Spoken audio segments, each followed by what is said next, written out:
We're live. What's going on, everybody? It's me. You guys up to?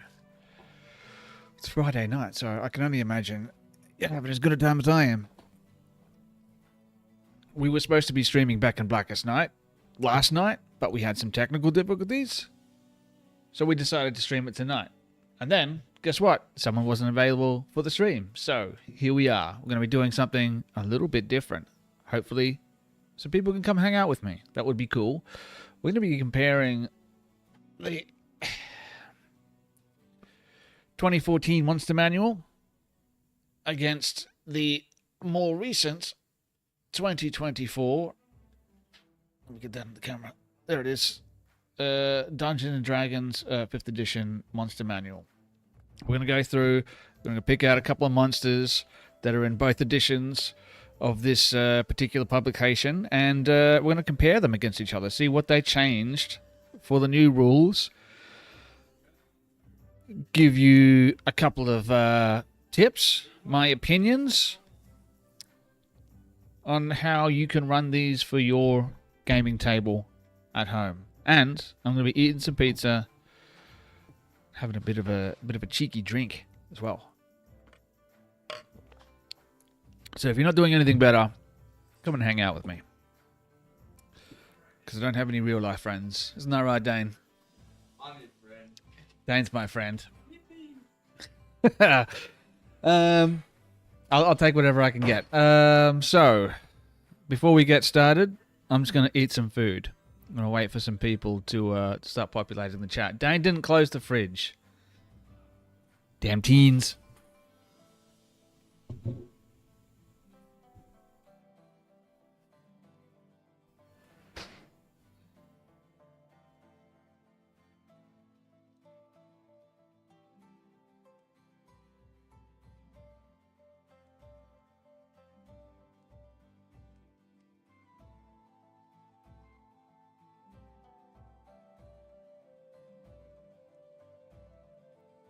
Got a new camera set up too. This is brand new. So, well, not brand new. We've had this camera lying around for ages. This is the first time I've been able to actually utilize it because I've been trying to make more social media content, and the old 1080p camera just wasn't cutting the cheese.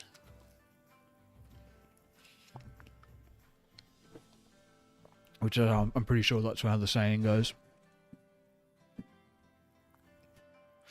If you have any questions or any suggestions on which monsters you would like to see in tonight's stream, feel free to send them through in the chat. I'm just going to make sure I don't have subscription only on. Nope, we're good. Alright. Like I said, any questions, any particular monsters you want to see, either from the 2014 or the 2024 rulebook, just let me know. We can go through them together.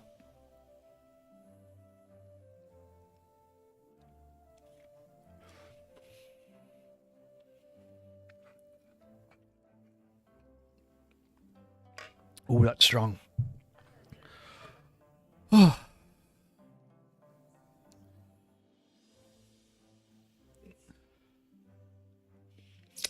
So what do you guys think? 2024 or 2014 rules? Are you still playing with the 2014 rules? Or have you evolved? Have you adapted the 2024 rules? And if so, what's your thoughts? What's your opinions? Especially on the monsters.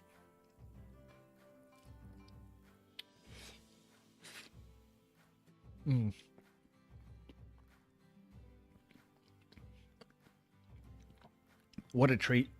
You guys get to watch me make a mess of myself live on Twitch. The downside of having a beard, something that they never showed in the TV show Vikings, is how much food, especially cheese, you get stuck in your beard. Gross, I know. Add me to a monster manual. I'm going to be right back. Oh, no, wait. Look at that. Always prepared. I'm going to finish this slice of pizza, and then we're going to look at what monster we're going to start off with. And I'm thinking that because I'm currently running Curse of Strahd, we should find a couple of monsters from the Curse of Strahd campaign and see if we can do a comparison side by side 2014 2024 of those monsters and see what the difference is, because I've actually been implementing the 24 monster stat blocks in Curse of Strahd, and some of them are more powerful than their older variants, which makes for interesting balancing, but at the same time, characters are also much more powerful, especially at lower levels, which my party currently is.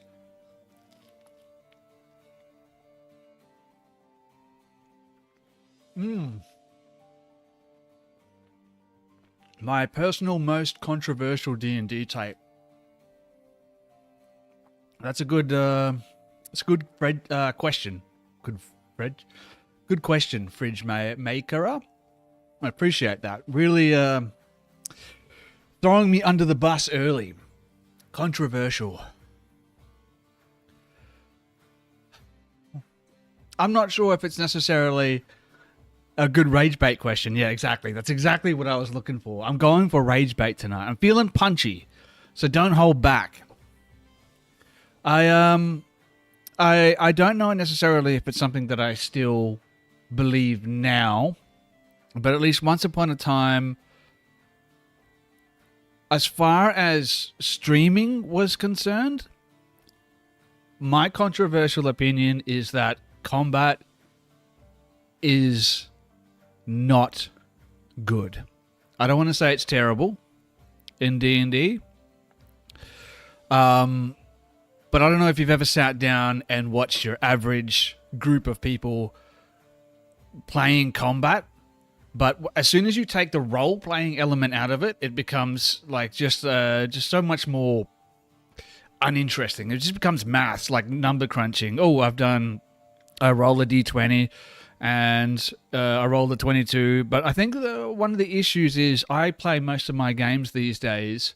Oh, ads.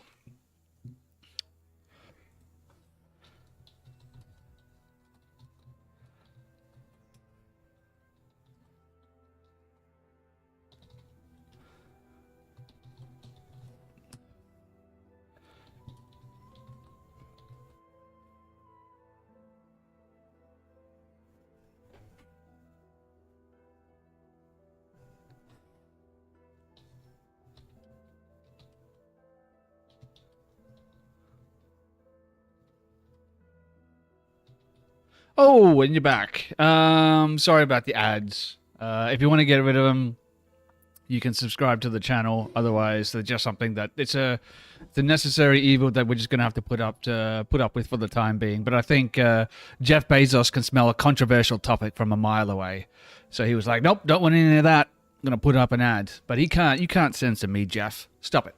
I know what you're doing. Yeah, maybe it's not such a controversial topic. I know I've spoken about this with a couple of people in the past, and they've given me a bit of a raised eyebrow. But I think I don't think necessarily it's the combat that's the bad thing, right? It is how D&D is built around combat, or seems to be built around combat. Now, obviously, that's a pretty natural thing because, Dungeons and Dragons started off as tabletop wargaming and is an evolution of that. So combat is always going to be a big focus of the game. But I think what makes combat engaging or memorable is like emotional stakes, right? And if you just come up against a pack of goblins who don't really seem to have any reason for being there, they don't have any motivations, they don't have any motivation or emotional stake, rather, that's the word I was looking for, you sort of lose any sense of purpose. You can get away with that once or twice, but when you start doing those combats like over and over and over and over again, it starts to lose a little bit of its impact.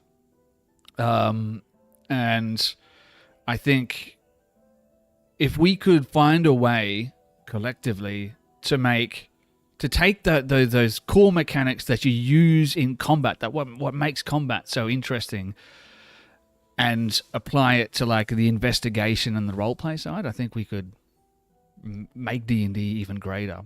Combat is a fundamental pillar of D&D, but it's poorly balanced and incredibly slow. You are correct. You are correct, especially now. Have you been using the 2024 rules for D&D? There was a time when being first level, second level, third level felt dangerous, right? It felt like you were vulnerable. But I feel this need to give people more has sort of bridged that gap and made those low levels especially feel a little bit less compelling, because you've taken away, again, those emotional stakes from the game by making characters more powerful, able to do more things. And I guess that's why those OSR games, I don't want... Please, don't get me wrong, I love D&D and I love the new rules, but I do think that combat could use a little bit of a shake-up. Let's make it more punishing. And I suppose that really comes down to DM and player's preference as well. I guess I have a hard time, old Wizards of the Coast, trying to find that right balance between player freedom and making something that feels challenging. That's, I tip my proverbial hat to them. I'm going to have more drink. So, 2024 rules, 2024, specifically the monster manual is what I want to be looking at today. Because we've spoken a lot about what you get as characters, what the classes get, what the species get, and the different balancing options around the classes. But a little bit more overlooked, I think, is like the changes that have been made to the things that you're going to be fighting. If we want to make combat more engaging and weighty, we have to look at the monsters and get a real understanding of how we can implement them in interesting ways. So that's what we're going to be doing here tonight. If I ever cut my hyperbole a little bit short. But I'm also going to eat, and we're also just going to hang out and have some fun.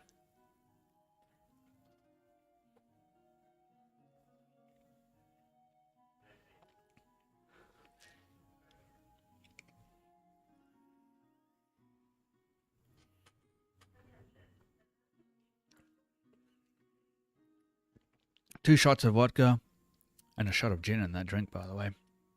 It's going to be a good night.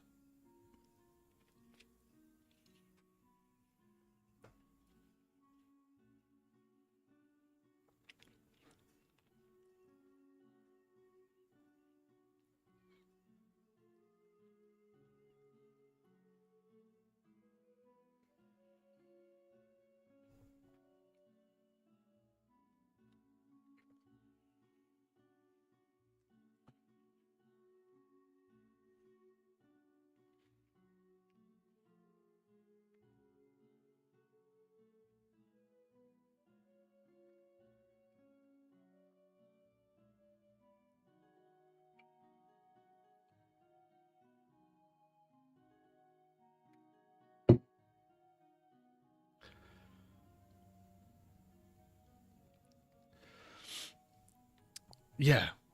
Resting is one of those things that is also, in and of itself, a controversial topic. Because how do you justify that mechanically? There's a certain, cognitive dissonance where you can say, Oh, I've just been in a fight with a horrifying monster. An ancient red dragon just singed the flesh from my bones, and now I'm gonna rest. I'm gonna have a nap, and when I wake up, I'm gonna be completely fine.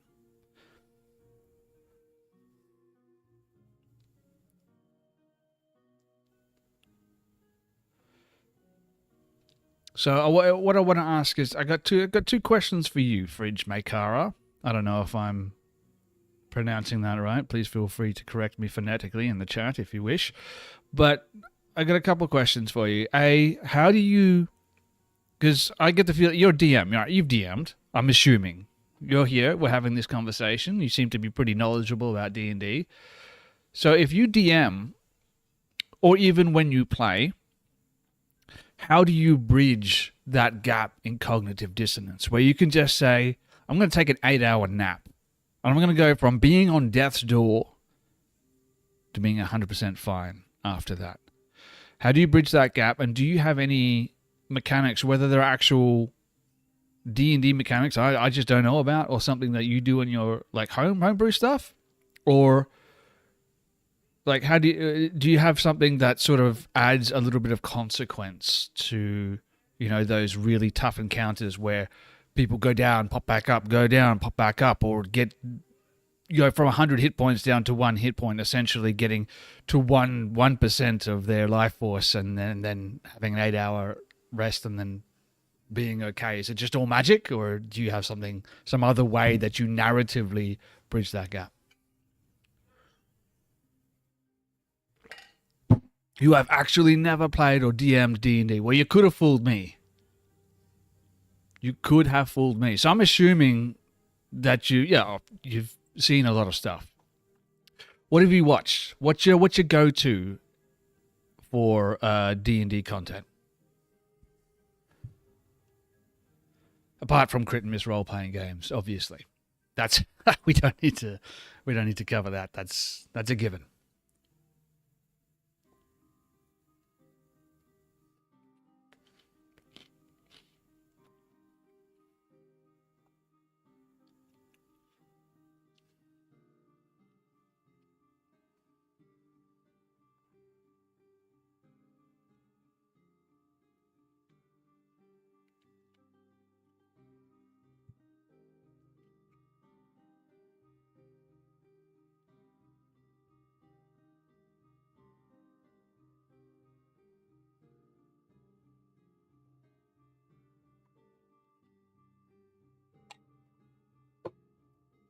Where's my post-its? There they are. I'm going to start looking for some monsters that we can start to compare from the 2 monster manual books, but please let me know what you go to for D&D content. What do you watch? Are you Critical Role? Are you Dimension 20? Maybe something else, something I never heard of? What was it? Dungeons and Daddies? Adventure something? Adventure Time? Adventure Roll? I can't remember what it was called.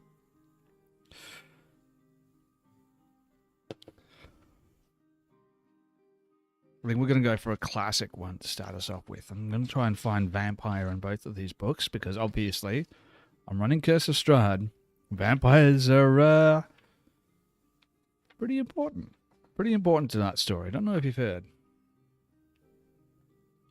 And it's interesting to our conversation earlier about how in order to make combat more engaging and interesting, you need to have a narrative reason for creatures to be where they are and doing what they're doing.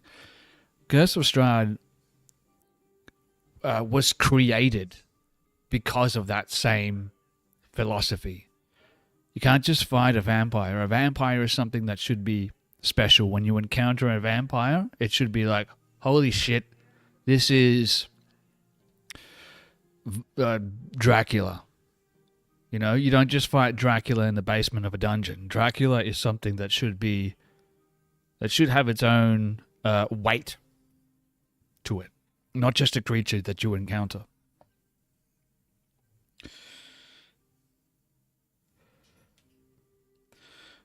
Vampires, number 295. Ooh, I'm excited to see, because I don't think I've actually had a look at all of the vampire stat blocks yet for the 2024 rules. I don't necessarily need to bridge that gap between mechanics and narratives. This is, of course, a world where some people can wave their arms and turn someone into dust and then send that dust into the nine hells. Having a house dropped on you and sleeping it off through sheer built differentness isn't really the most unbelievable. Well, you're not wrong there. You're definitely not wrong. I guess there is some level of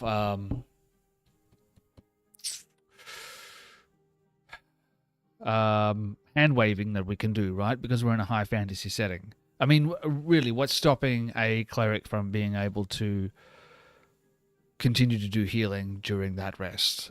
There's an argument to be made there, I think, definitely. But even in that, in and of itself, saying that this is a fantasy setting and being built different, that is in and of itself, that is a way of bridging, I think, that cognitive dissonance. You know, we can't do that in the real life.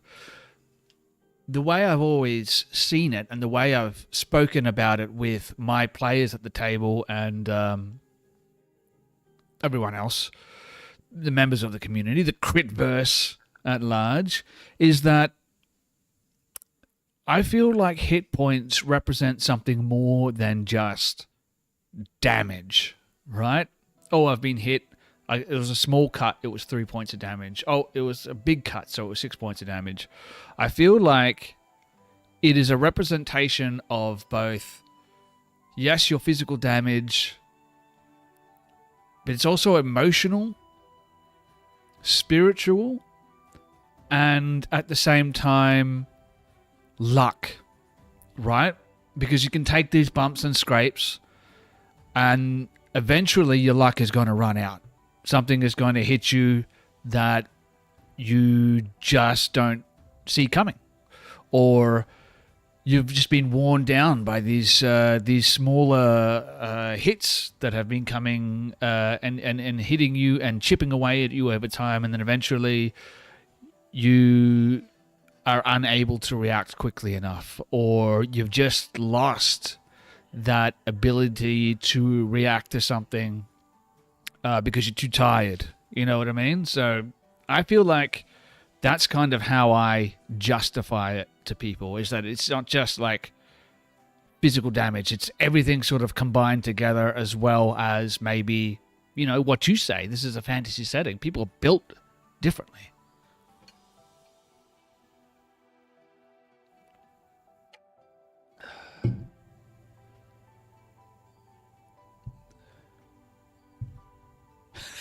yeah, you're right. That's true.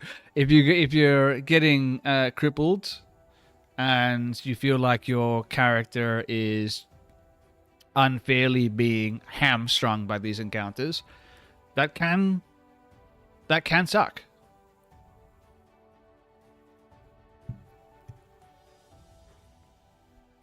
But there's another way of looking at it as well. It's like, that's life, right? We trip, we falter, we take damage, and we have to adapt to that in one way or another. I think kind of where D&D sort of struggles is there's no... The progression is pretty much a straight line. If you were to see a graph, it starts in the bottom left-hand corner and it just goes whoosh, in a straight line up to the top right. I think it would be fun if there was some way where we could simulate the trials and tribulations that people would face in sort of a more grounded narrative where, you know, you improve and then something happens and you go down a little bit. You want that general upward trend, but I'd like to see some more dips and curves in that a little bit. You know, you're injured. Maybe you lose you get less proficient at using a weapon, and then you train and you overcome that injury and you get progressively better at it again, and you get eventually getting back to the point where you were before, and then maybe even going beyond that, and maybe that having an effect on something else, because you've become more mentally equipped to deal with injury.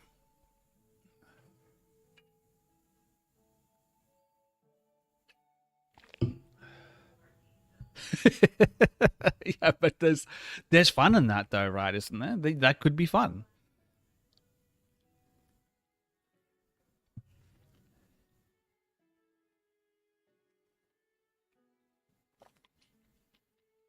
I think what's important to remember as well, from a certain perspective, of course, when D&D was first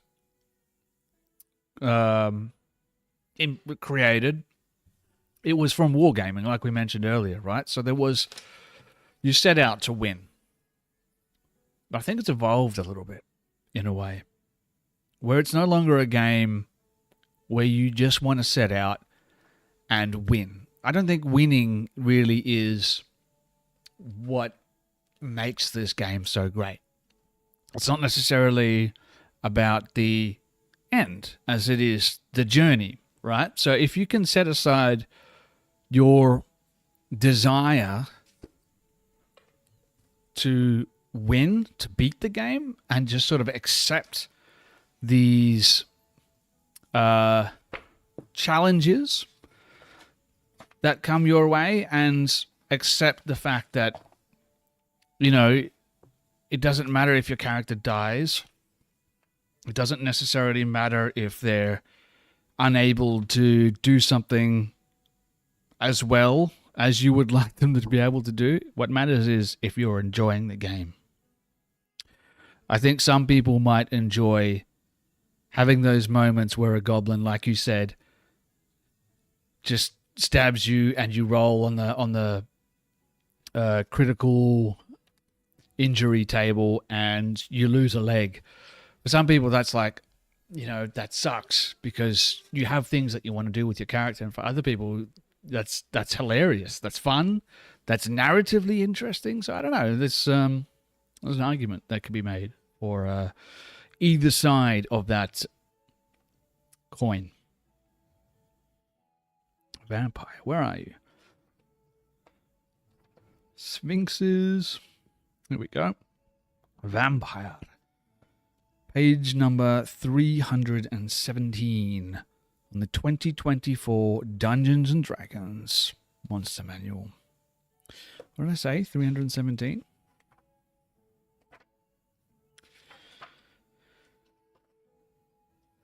I think this is going to be an interesting comparison.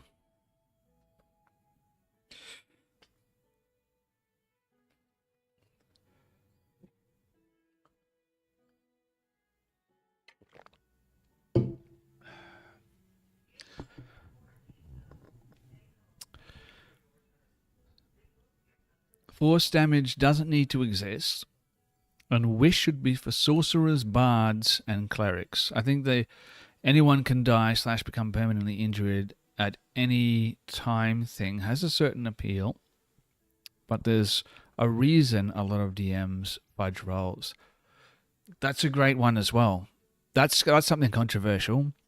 Here's a controversial take. I don't fudge rolls. I do not ever fudge rolls. Am I right? Am I wrong? That's a matter of perspective. That's entirely up to anyone. Would I say that fudging rolls is the wrong thing to do? No, not at all. There have been times when I wished I fudged rolls, but I didn't, because I like to, I don't know, find ways to deal with things that might not necessarily be what I thought would be the best thing. And at times, that reveals whole new avenues to even more fun that I didn't realize. To be fair, though, I only roll natural ones. What's going on, Jess? Thank you for joining us. You only roll natural ones. I don't believe that in the slightest. I have played with you enough to know that you do not only roll natural ones.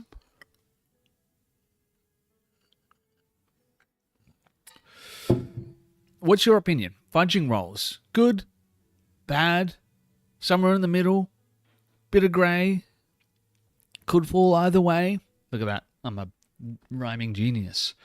As both a player, I'm fine with loss of limbs and crit injury consequences of actions thing. I also rule, though, that a restoration spell can regenerate the injury if the player so wishes, but otherwise it makes for a better story than, oh, the heroes have fought 100 battles and never even so much as have a scratch trope. Yep, I'm with you there. I believe in that also. I think that's again, there's that cognitive dissonance, but I think, and I don't know where you guys fall on this, but I kind of get the feeling that D&D is sort of written a little bit with the idea that these adventures should be taking place over longer periods of time. We count them in days, maybe weeks, maybe months, depending on how long the campaign is. But I feel like the campaigns are actually kind of written with the idea that there are like periods of months in between adventures. And I, thus far, have never run a campaign where I've said, and you guys have 3 months of downtime in between. But again, pretty much all of my games at the moment are all live streamed games. So I think when you're trying to entertain people by doing actual plays, you have to kind of keep the action moving a little bit. We don't want to just take a step back and start just getting into the crunchy mechanics of what we're doing in our downtime. I want to keep that narrative rolling. And I don't necessarily think that Curse of Strahd especially is a campaign where that makes a lot of sense, I think. Correct me if I'm wrong.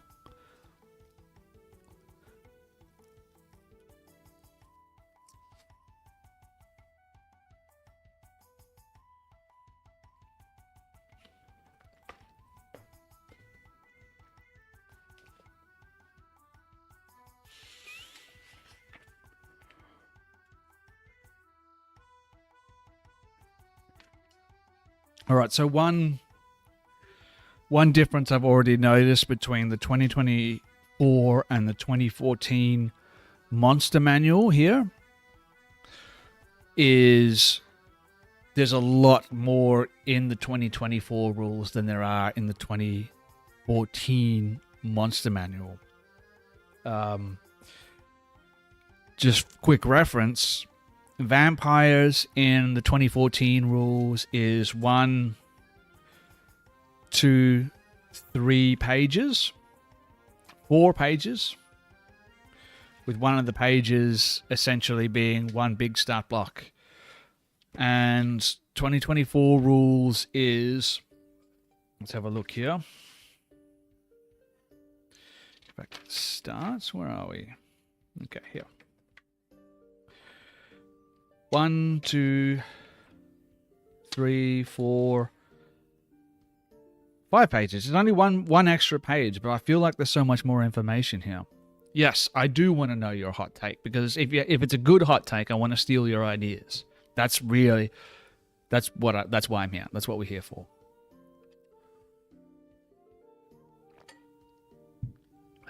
Yes, you are correct. I like how they've silently nerfed barbarians by giving monsters more damage. That was a stroke of genius, right? Because if they had just nerfed barbarians, that would have been one thing. Everyone would have said, oh no, they've nerfed barbarians. Barbarians aren't as good anymore. They suck. Instead of doing that, they just give the monsters more ways of doing damage, and that balances things out a little bit. But I think monsters need to be able to do more things in order to be more interesting. So being able to do different types of damage, in my opinion, does make it a little bit more interesting.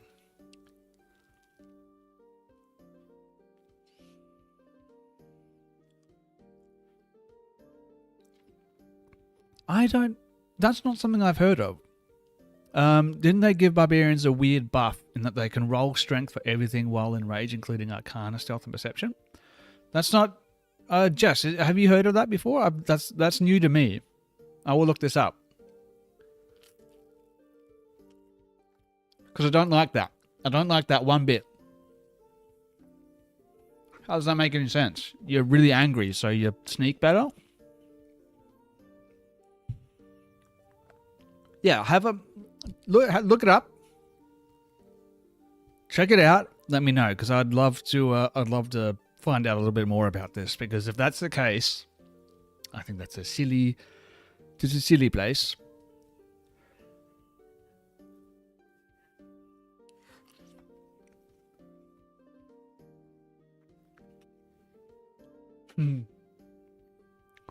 Yeah, weren't we talking the other day about how you still haven't you still don't use TikTok? It's what all the kids are doing, Jess. It's trendy. You got to get on the TikToks. You got to get to the 2024 rules. You got to be the trendsetter, not the trend chaser.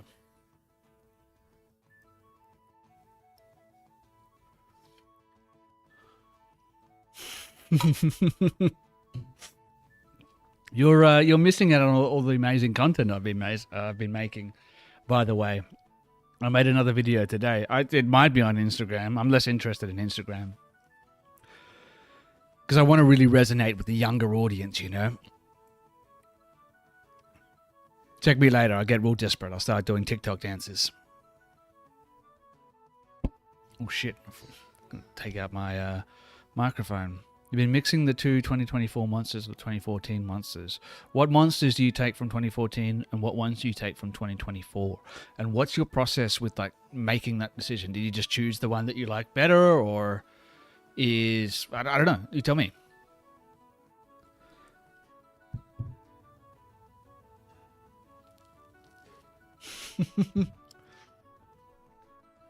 MySpace was pretty awesome, right? What was better than landing on your crush's MySpace and hearing My Chemical Romance?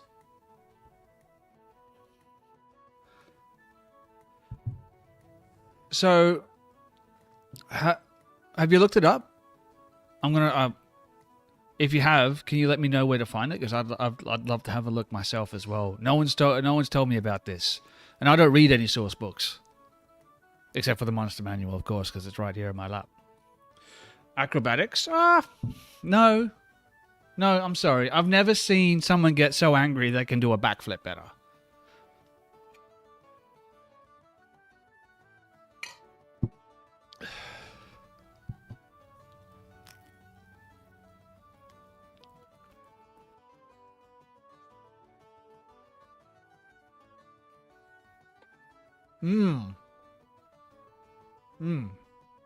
That's a good point. It's a good way of approaching it as well. If you know that the characters, or the players rather, know what creature they're facing, you'll swap from 2014 to 2024. Smart. See, that's just smart. That's the crit verse for you. And like I said, I was here to steal other people's ideas, so that's just that's a good idea.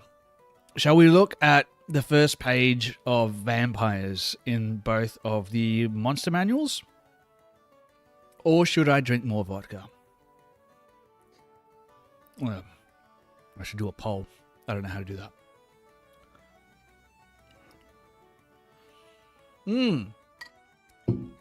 Okay. Alright, so you don't like force damage. Is there any particular reason why you don't like force damage? Is it because you don't know what it is? Like, what is force damage? Because we got bludgeoning damage. Is it bludgeoning damage, or is it something else? Or what is it?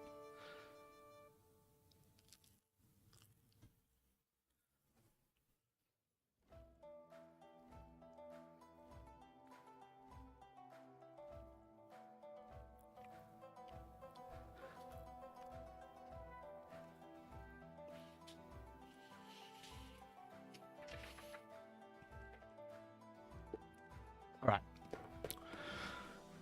I think force damage in D&D is D&D takes on sonic damage. Yeah, alright.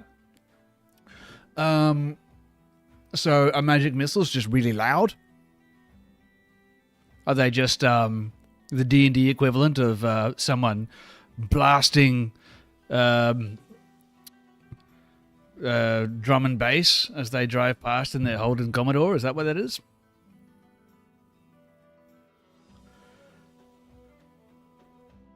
Yeah. So sonic damage is thunder damage. You know what they might be able to do is, and not necessarily this, but like maybe they could just say, no, that doesn't even make sense. I was going to say maybe like arcane damage or magic damage or something like that, but it doesn't really make sense, does it?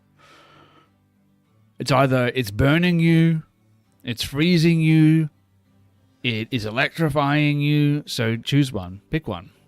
Maybe just make it so that your magic missile can do any of those things. I don't know.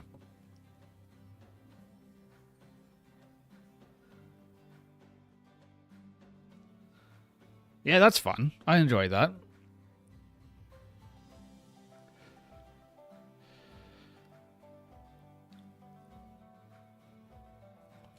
Yeah, maybe that's a way to think about force damage. Maybe even is like what it's really doing. What it actually is. Force damage is it's like separating what it hits at an atomic level. Like it's separating the particles. Because you know how everything sort of has that magnetic attraction. Maybe it's like at a fundamental level just taking that apart.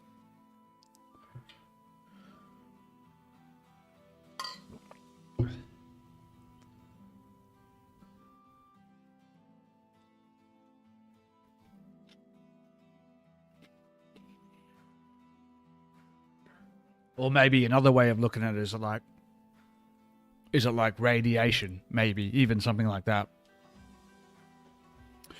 Have you ever heard the story about the? I think it was a Russian scientist. Of course, it's Russian.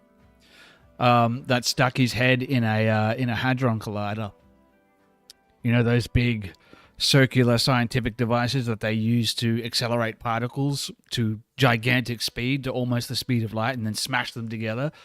There was an engineer, a scientist, who was doing maintenance on one of those while it was still running, and he stuck his head in there, and this particle went through his head at almost the speed of light, just straight through it, and maybe that's what force damage is. He didn't. I don't think he lived long after that.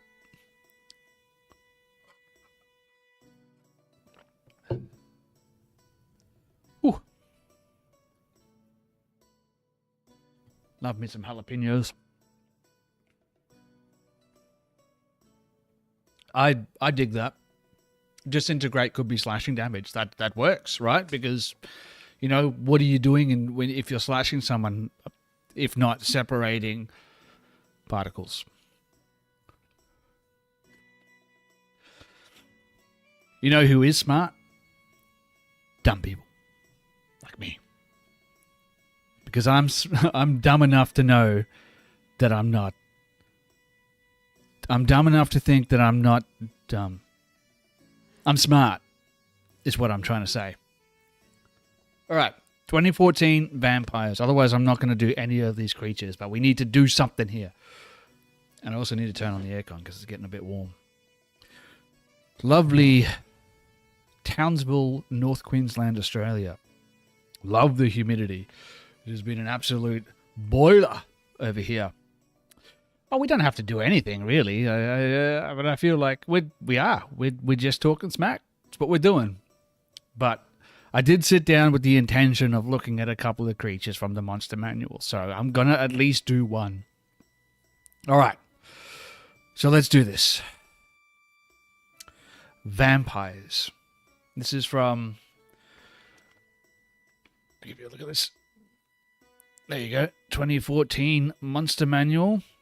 The cover of which features a beholder terrorizing what looks to be a group of unprepared adventurers. Love me a good beholder, by the way. Has anyone run a beholder? Did you enjoy it? Let me know in the chat while I read this vampire stuff in my best DM voice. Vampires. Awakens to an endless night, vampires hunger for the life they have lost, and sate that hunger by drinking the blood of the living. Vampires abhor sunlight, for its touch burns them. They never cast shadows or reflections, and any vampire wishing to move unnoticed among the living keeps to the darkness and far from reflective surfaces. Dark desires. Whether or not a vampire retains any memories of its former life, its emotional attachments wither, as once pure feelings become twisted by undeath. Love turns into hungry obsession, while friendship becomes bitter jealousy. In place of emotion, vampires pursue physical symbols of what they crave, so that a vampire seeking love might fixate on a young beauty. A child might become an object of fascination, or a vampire obsessed with youth and potential. Others surround themselves with art, books, or sinister items such as torture devices or trophies from creatures that they have killed. Born from death. Most of a vampire's victims become vampire spawn. Ravenous creatures with a vampire's hunger for blood, but under the control of the vampire that created them. If a true vampire allows a spawn to draw blood from its own body, the spawn transforms into a true vampire, no longer under its master's control. Few vampires are willing to relinquish their control in this matter. Vampire spawn become free-willed when their creator dies. There's a couple of interesting narrative hooks that you can employ. The vampire spawn becoming free-willed once their creator vampire has been destroyed. Perhaps a friend has been bitten by a vampire, and the only way to set them free is to kill their creator. But what sort of monster will they be? I'll let you guys figure that out in your own home games. Chained to the grave. Every vampire remains bound to its coffin, crypts, or grave sites, where it must rest by day. If a vampire didn't receive a formal burial, it must lie beneath a foot of earth at the place of its transition to undeath. A vampire can move its place of burial by transporting its coffin or a significant amount of grave dirt to another location. Some vampires set up multiple resting places this way. And undead nature. Neither a vampire nor a vampire spawn requires air. Thanks for that last little tiny note there. I'm sure many people have missed that. Now, I wasn't paying attention to the chat. Let me have a look here. All right. That doesn't fit in your head. Disintegrate is more like microwaving the cells to the point where they fall apart. It's got more argument for being radiant. Oh, yeah. Makes sense. AKA Old Faithful. Plenty of TikToks of idiots who have what? Oh, wait, here. Oh, put something in the microwave and reduced it to dust. Yeah, look. Who isn't guilty of putting a bag of microwave popcorn in the old microwave and maybe forgetting about it a little bit? Or is that just an ADHD thing? I don't think I have ADHD, by the way. But I have burnt a bag of popcorn in my time, let me tell you. Did I still eat the popcorn? You can be damn sure I tried. But when you get that molten core in the middle, I mean, it sort of makes digesting it a little bit difficult, doesn't it?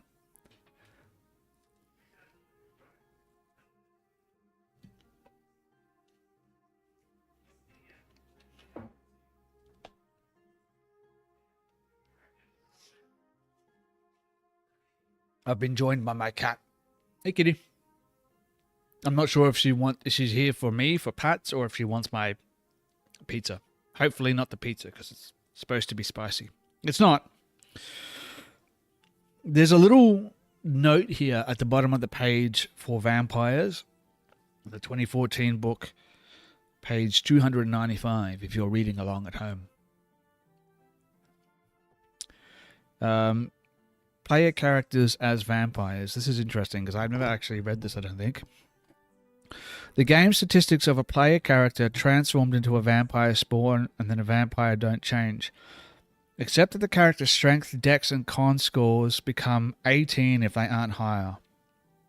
In addition, the character gains the vampire's damage resistances, dark vision traits, and actions. Attack and damage roll for the vampire's attacks are based on strength. The save DC for charm is 8 plus the vampire's proficiency bonus, plus the vampire's charisma modifier.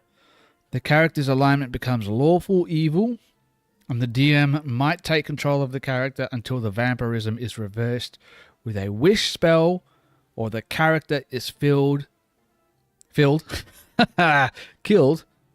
and brought back to life. Interesting there. A little bit of a callback to what we were talking about earlier, the wish spell.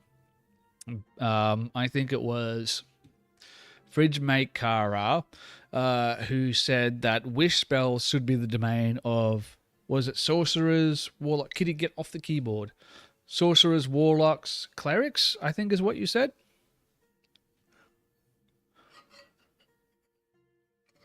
Has anyone ever played around with vampire characters before? Sorcerers, bards, and clerics. And actually, I wanted to hear what your reasoning behind that is. Why sorcerers, bards, and clerics?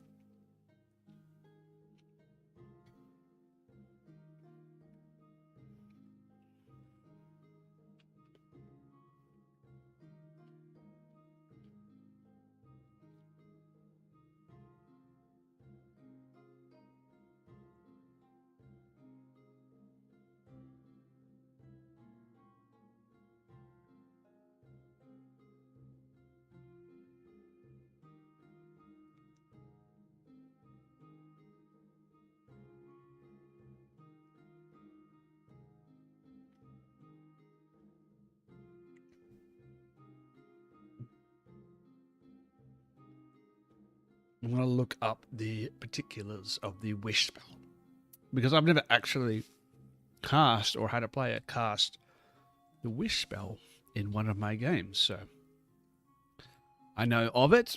I know approximately what it does. I've used divine intervention before in a one-shot, but not the wish spell. Let's have a look. And this is the 24 rules for wish, by the way. We can read the 2014 rules. Also, if you wish to do so, just let me know in the chat. Divine intervention. Yes, divine intervention. That is what I used in a one-shot one time. And I think I didn't roll well. I think you have to roll for it. But for the time being, let's have a look at wish. I could probably bring that up for you guys to see as well. Let's have a look. There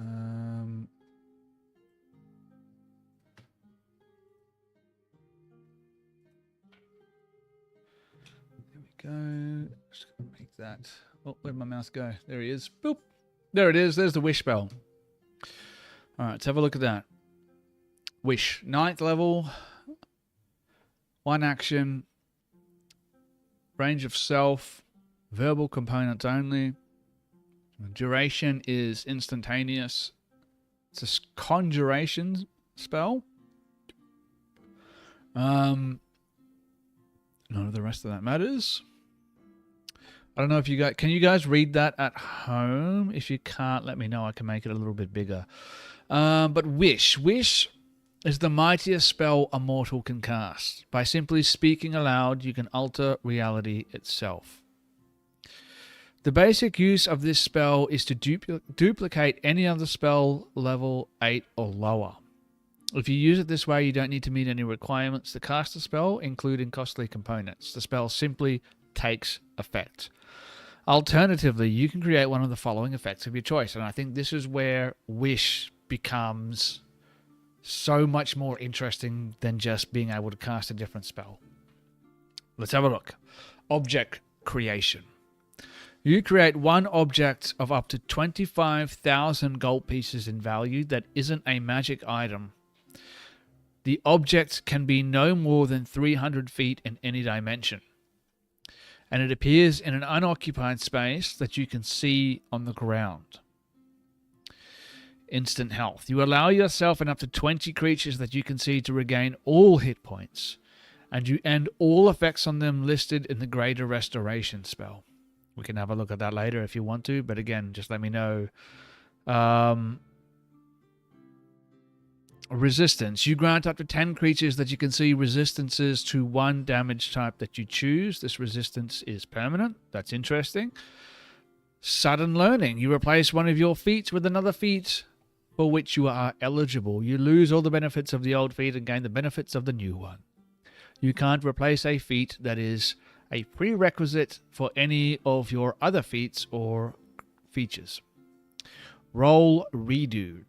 You undo a single recent event by forcing a reroll of any die roll made within the last round, including your last turn. Reality reshapes itself to accommodate the new result. For example, a wish spell could undo an ally's failed saving throw or a foe's critical hit. You can force the reroll to be made with advantage or disadvantage, and you choose whether to use the reroll or the original roll. Okay, so that's an interesting note there. You can force this roll to be made with disadvantage or advantage, and then you get to choose which one you would rather use. Hopefully you're going to choose the one that is the new roll, because otherwise it's a pretty costly wasted spell. Have a look at the chat here. Clerics get divine intervention. They probably don't need wish. It's probably true.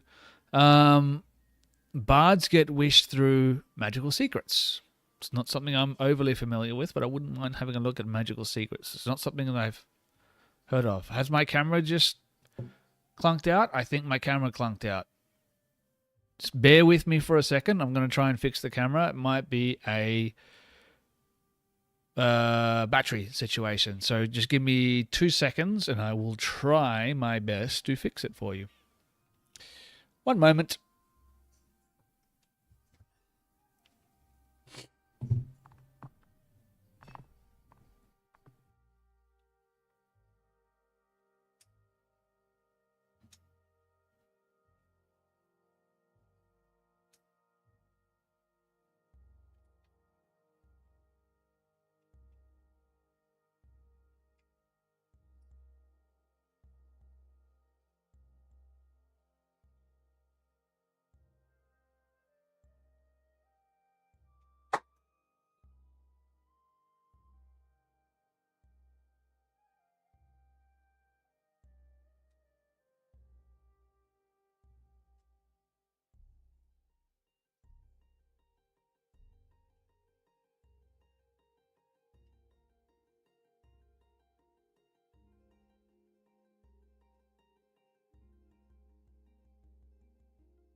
Watching you.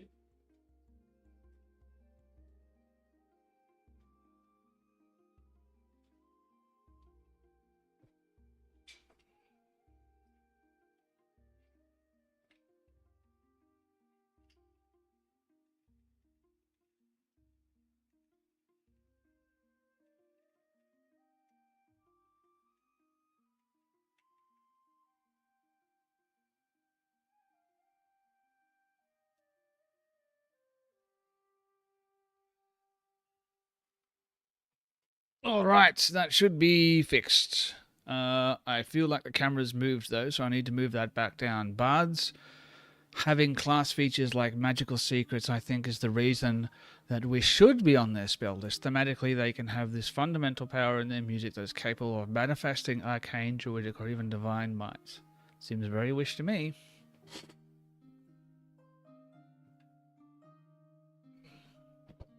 There we go. That's a little bit better.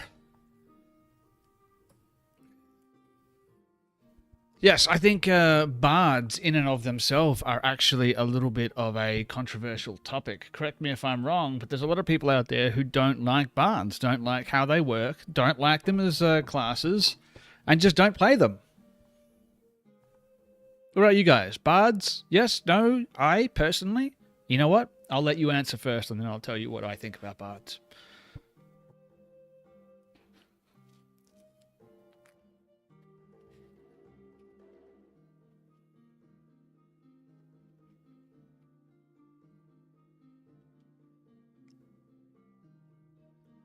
I know exactly what those bards are. No need to say any more.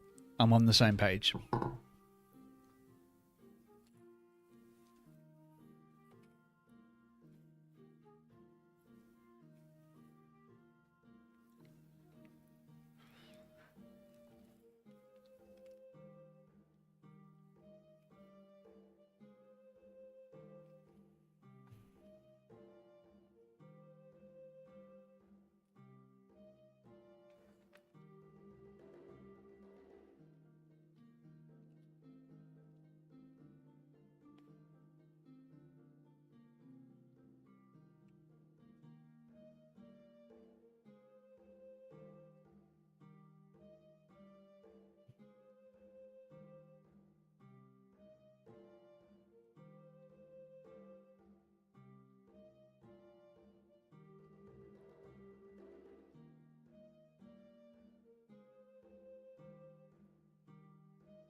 Unforgivable.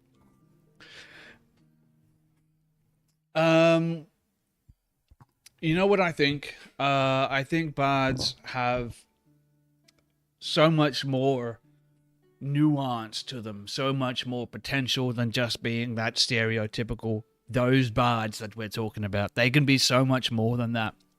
Bards are one of my favorite classes in Dungeons and Dragons. There, I said it.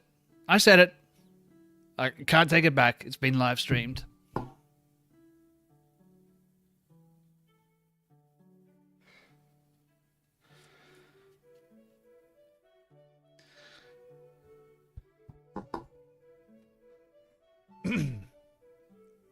I'm a Bard fan. I've played, like I said in the chat, I've played Quentin Tillius Valadiel the Seventh, who was great. And I think that those bards can be played well, but depends on the maturity and the ability of the person playing them to focus on more than just being a one-trick pony. You know what I mean? To be able to give them more nuance beyond just that one thing that we're talking about. It can be a facet of their character. It should not be the only facet of their character. Because bards are not just people who look for that one thing above everything else. I think that I don't like the idea that every character should be played, ooh, I'm this quirky person. Quirkiness can be a part of their character. What's the right word here? Their personality can be part of their personality, but not all of their personality.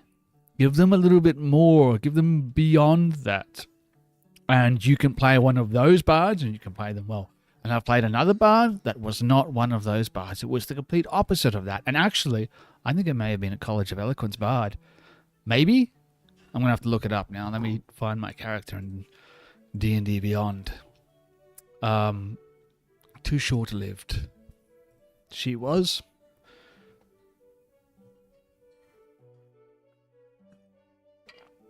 All right, let's have a look. Thematically, eating a berry every time you are hungry for days upon days upon days would get rather dull. Or maybe it's like one of those things from Charlie and the Chocolate Factory where it's like different ones are different meals. They taste different. One berry is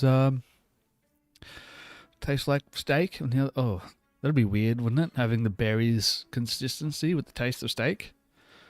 All right, here she is. Head of Maplebright. She was the bard I played in the reboot the unsuccessful reboot of Beware the Witching Hour that we did. I think there's 3 episodes on YouTube.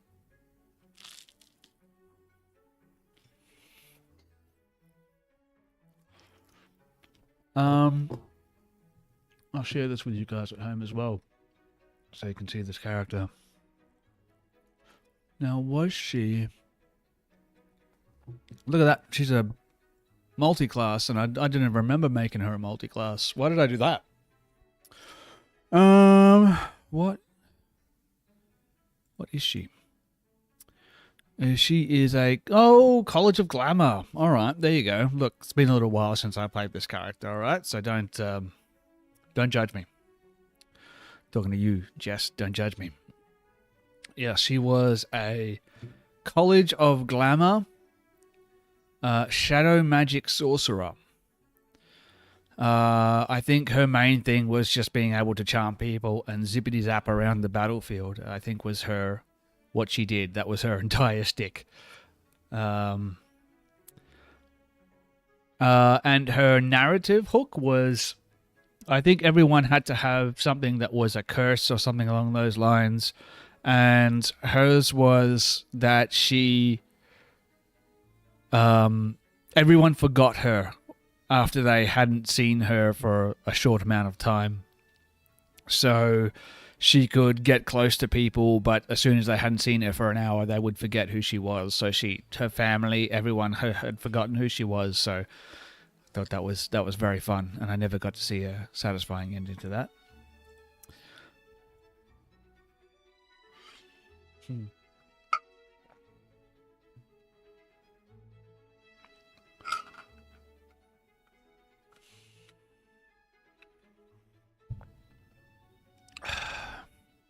You never judge? I do, secretly, on the inside. Just don't tell anyone. And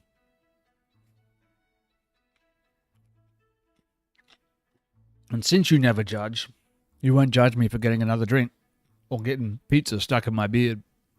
Keep the chat alive. I'll be back in just a second. In fact, throw your questions in the chat. I'll put a page break here. Oh, hello, Dungeoneros. Hello from Spain. What time is it in Spain at the moment, and how is the weather? I'm here in Townsville, North Queensland, Australia, and it sucks. It is very, very humid, and it's raining. I put a page break there. Chuck your questions in the chat. I'm going to get myself another drink. Hello to Spain. Let me know what the weather's like there. Maybe I should fly over there.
I'm away.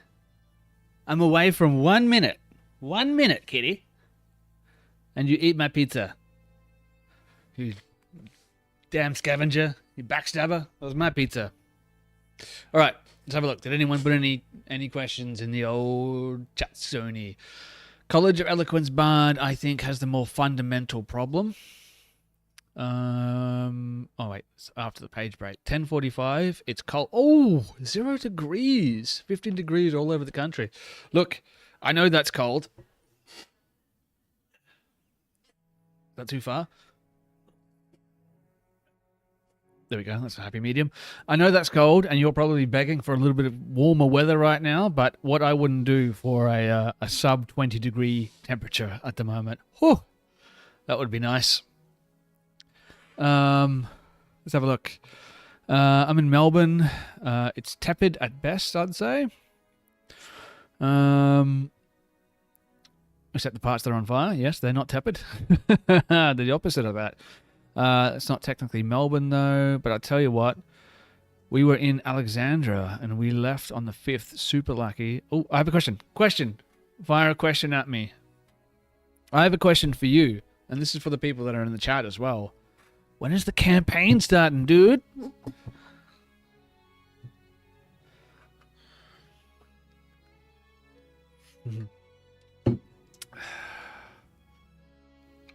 Pineapple on pizza, yay or nay? Now, we started with a heavy hitter of a question tonight. And I feel like we're only getting more heated as we go along. And I have more shots of vodka. But I'm feeling punchy. And I'm willing to answer that question. But before I do, I want to hear your opinion. Pineapple on pizza? Yay or nay? I'm going to try and start a poll. I want to hear what everyone else thinks. What the hell is this? Get out of here. Old poll, new poll. Pineapple on pizza. Yay or... We'll just put that there. Yay. Nay.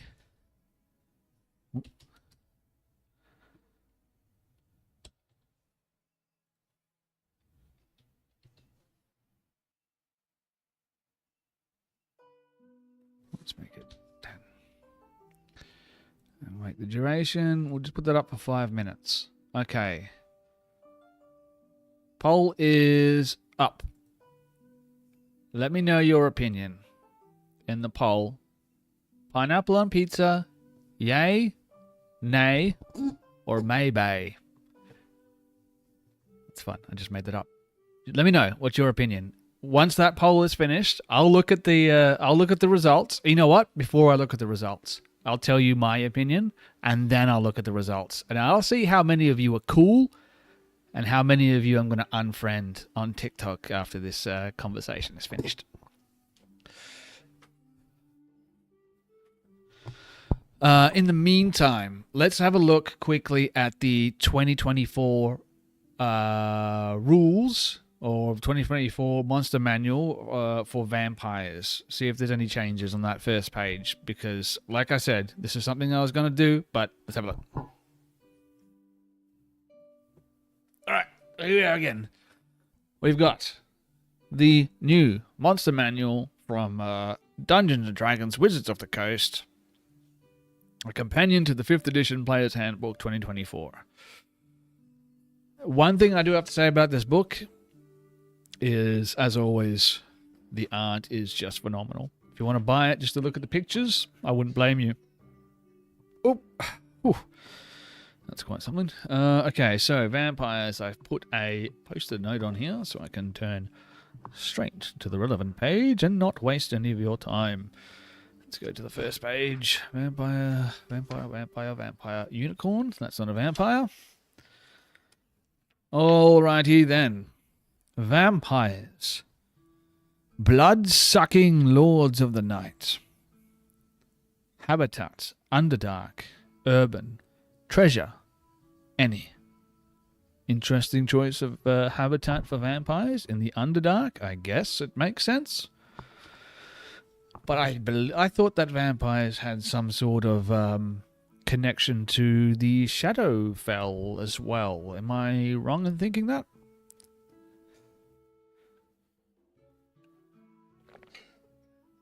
Look, if I could find a way for people to buy votes in the polls, I would absolutely do that. But I haven't figured that out yet. I'm not above corruption. Let's have a look. Vampires disguise their accursed immortal natures, passing as mortals to feed on the blood of the living. While the youngest vampires might be little more than bloodthirsty servants of their creators, the eldest possess incredible cunning and control over supernatural forces of the night. Undead vampires lie dormant during the day, retreating to rest Forgive me. Retreating to resting places hidden from foes and the sun's searing rays. Roll on or choose a result from the vampire's resting places table to inspire a vampire's grim sanctuary. I like that they have these tables. Every one of the monsters has these tables. Some of the results are a little bit underwhelming, but it's nice to have them there. You can just flip to the vampire page and you can find out some information about a vampire specific to your campaign or book. It's not like you're going to be rolling on these tables all the time, so you're not going to be doubling up on them in the same campaign, presumably. Vampires' resting places. Roll 1d6. Let's roll a dice. Fridge Maykara, you were the first person here. Roll a d6 for me. Tell me what you got. I don't remember if you said you fudged rolls, but roll a d6. Tell me what you get. We'll find out where this vampire likes to sleep. Is he a vagrant? Does he sleep on the streets? 6. I hope you were using a fruit bowl dice to make that d6 roll. That's right. Tonight's stream is brought to you by our affiliate partners, Fruit Bowl Dice. Jess, I see you're in the chat. Make sure you share a chat for Fruit Bowl Dice if you don't mind, because Jess happens to be one of 2 CEOs. I want to call it CEO of Fruit Bowl Dice. And if you use the affiliate code Crit and Miss, you get a free gift, but I think they only ship to Australia at the moment. So, my friend from Spain, I'm sorry we can't send you anything at the moment, but soon, my friend. All right, 6. Vampire's resting place. This vampire, interesting. This vampire rests within a statue or suit of armor. It's not where you would expect to find a vampire, I suppose. In a suit of armor, I guess. How would you roleplay that? You know, does the adventuring party come down into a dungeon and they find like a row of suits of armor, or maybe there's one suit of armor standing resplendent within a sort of alcove within this dusty tomb. There stands a suit of majestic black steel armor lined with silver filigree, emblazoned with the emblem of a burning tree. Something like that. And therein is the vampire.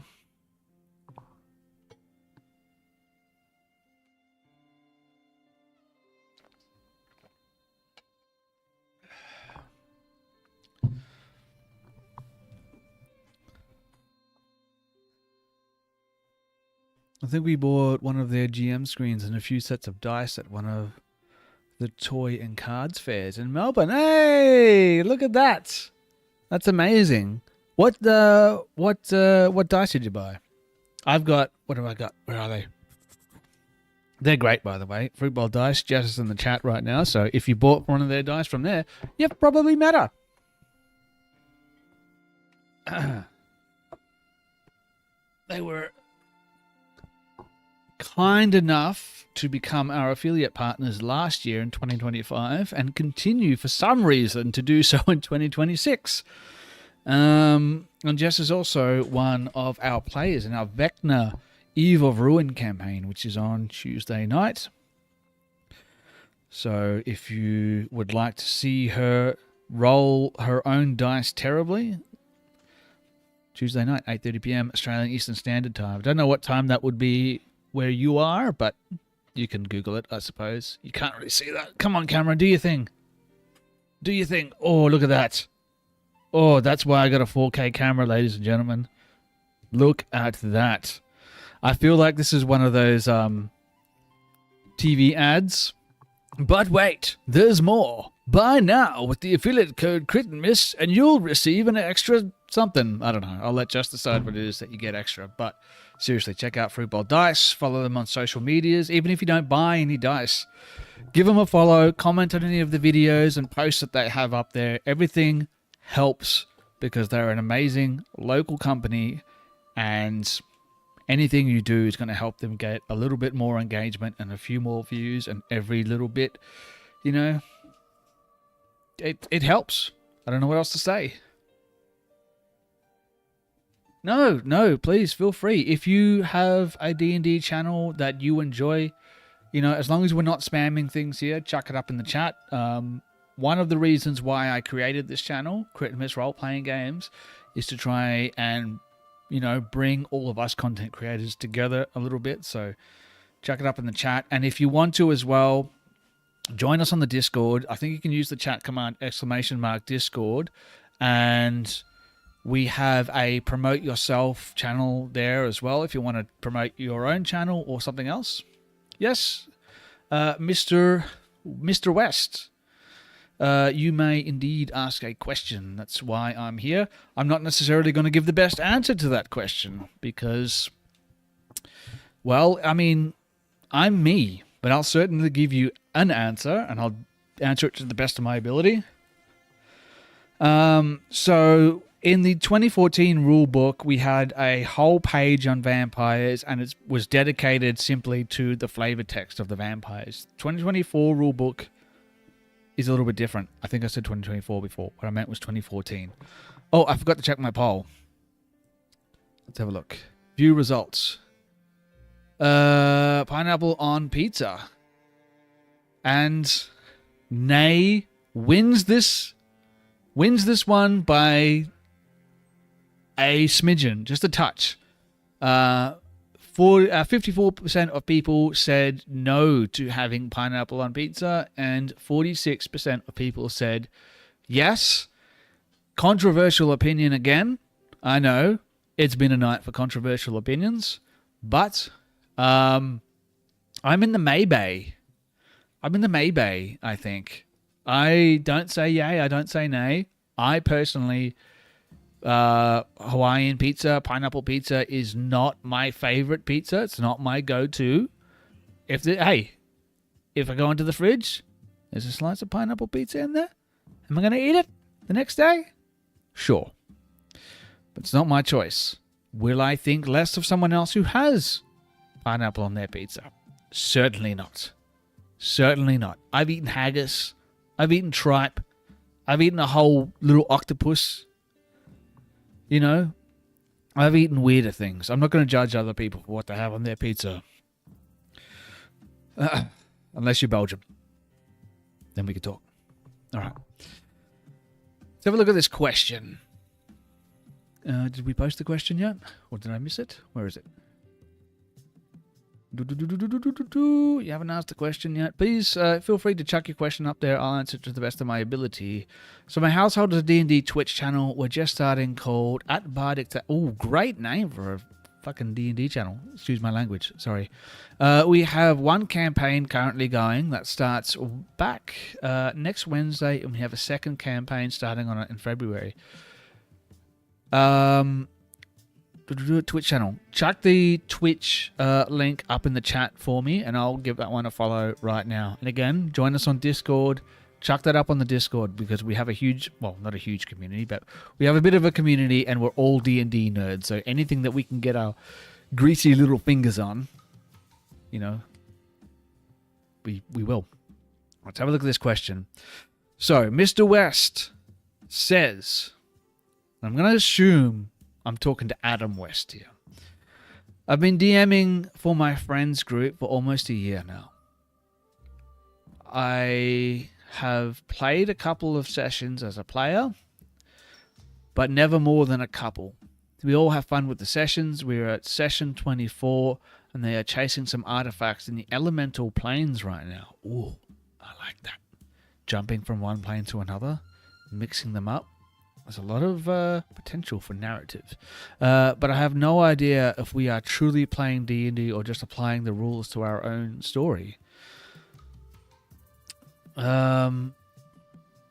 What does a game make it truly D&D? So what makes a game truly D&D? That's a good question. Wow. we are getting philosophical right here. I'm going to need another drink of my vodka and pasito.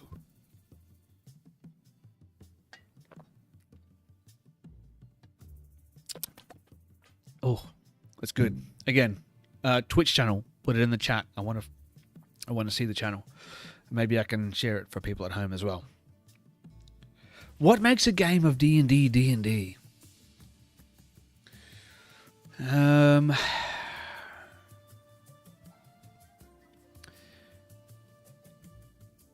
It's your choice, I think, is the only right answer here.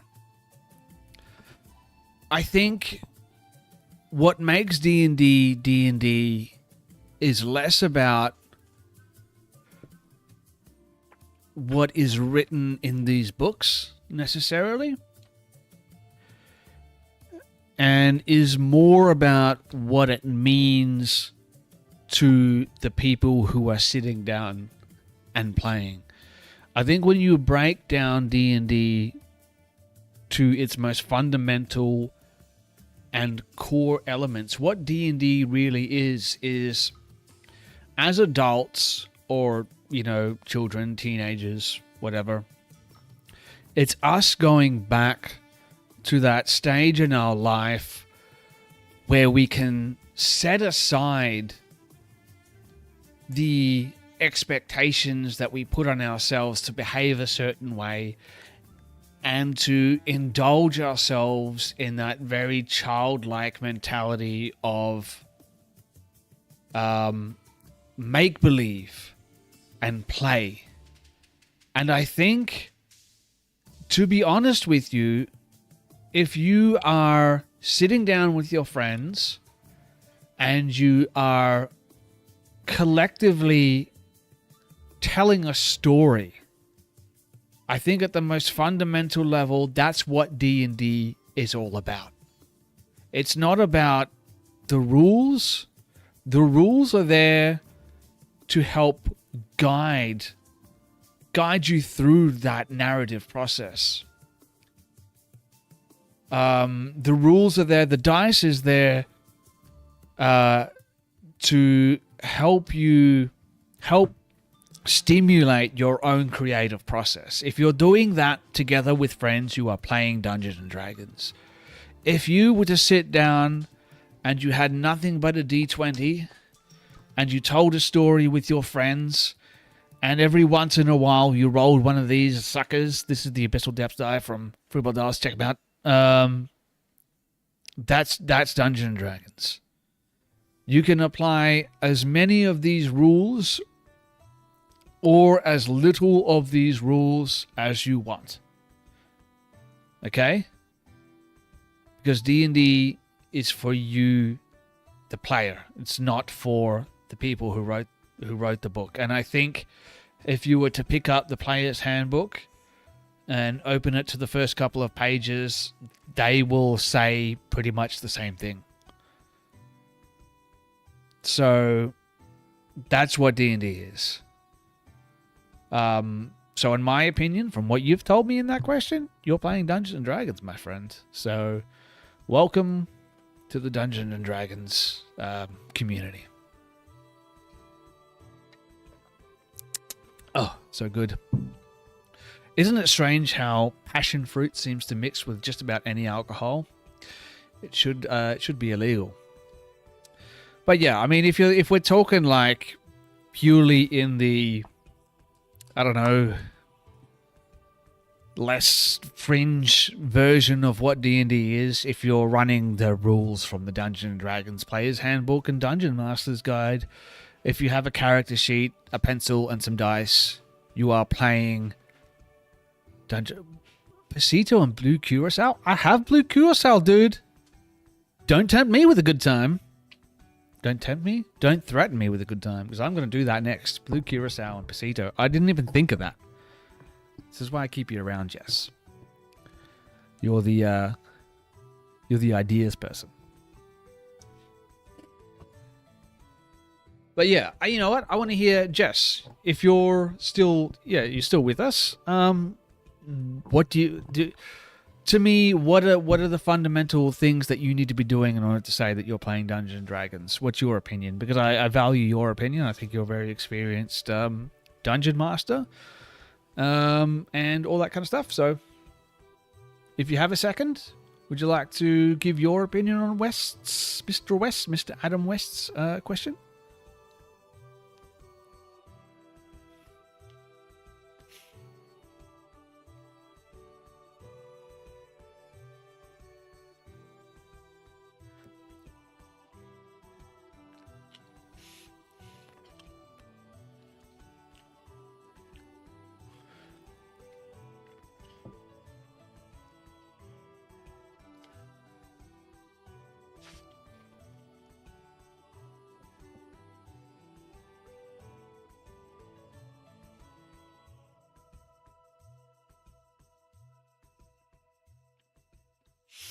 I think Jess pretty much just said in like 25 words what took me half an hour to answer.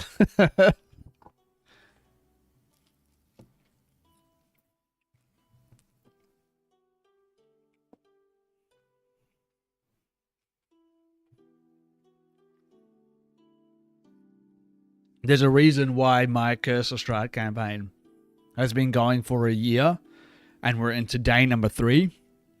I can be a little bit wordy at times. I admit it. I'm prone to a little bit of a hyperbole.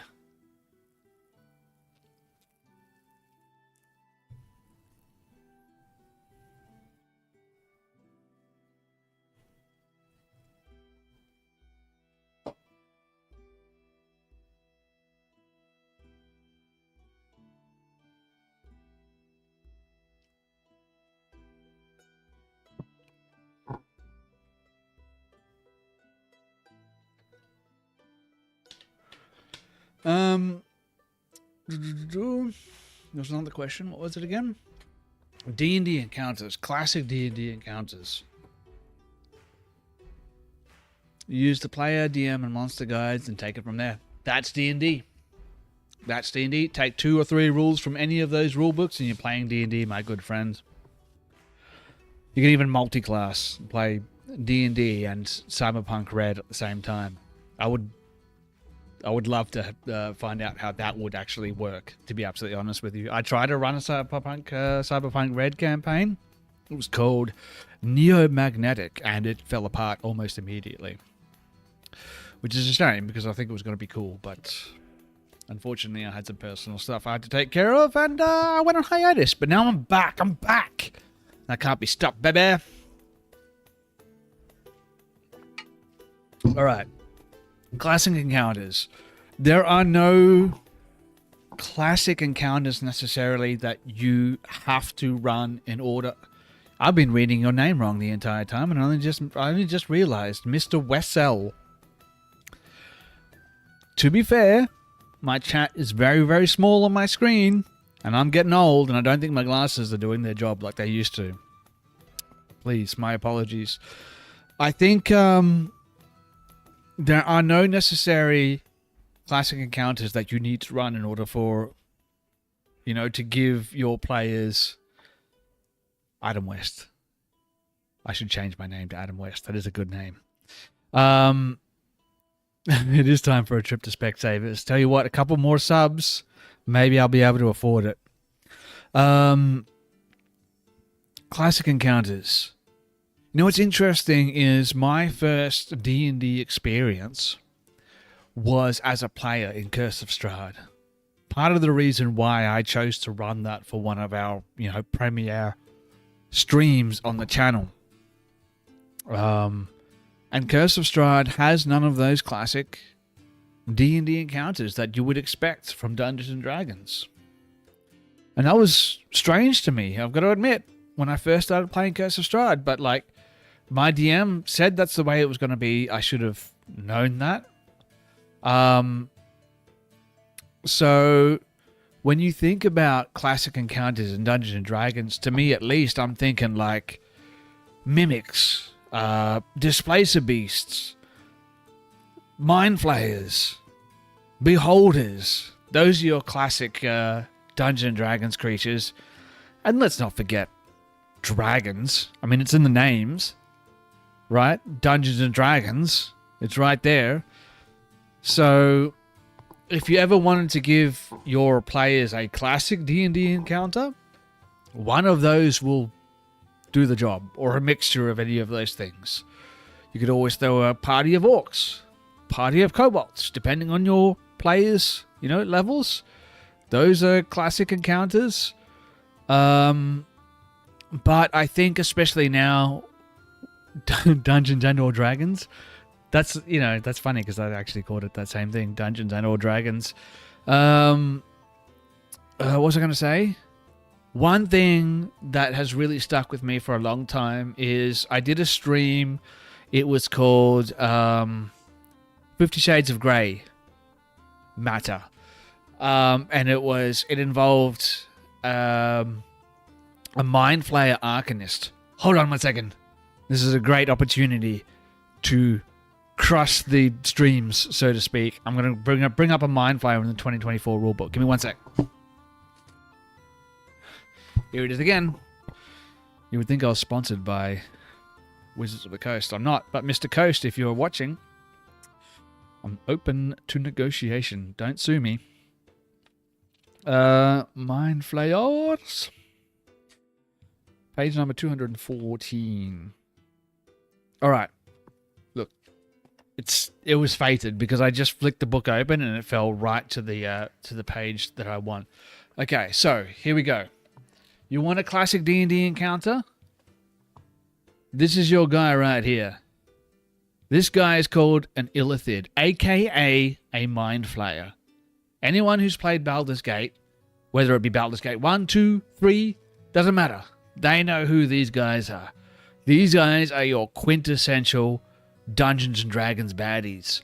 Maybe you've watched that show, Stranger Things.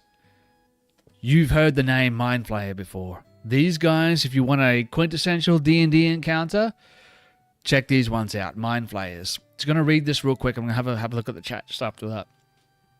Scattered survivors of a world-ruining multiversal empire, Mind Flayers lurk in secret conclaves, hidden deep within material plane worlds.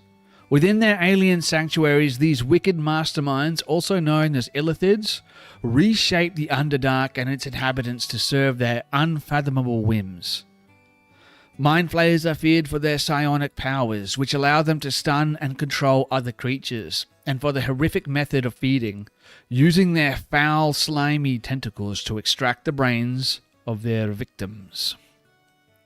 Mind Flayers are infamous plotters and manipulators, concocting plans that reach beyond their subterranean realms. Aside from using their psionic powers to control others, Mind Flayers often experiments with their own bizarre life cycles, implanting other creatures with Illithid young to create unnatural servants. Creatures such as Grimlocks and Intellect Devourers result from Mind Flayers' biological tampering, while other Underdark-dwelling monsters, including Kuotoa, Quaggoths, and Troglodytes, often serve Illithid masters. Githyanki and Githzerai have a long adversarial history with Mind Flayers. Boom! That's one that you can do. Mind Flayers. There's a couple of different kinds of Mind Flayers, and they have those Quaggoths, and they have the Intellect Devourers as things that you can add to that, and there's also a Mind Flayer Arcanist. So feel free to use one of those. Love me a good Mind Flayer. Nothing beats being able to extract one of your players' brains and eat them. Okay, was I... Let's have a look. Whew. Getting all fired up here. I think I need to calm down a little bit. Have I asked you the question before? Which question? Fridge Makara. I'd like to know which question you're referring to, because I'm not sure if you've asked me the question. Are you proposing to me?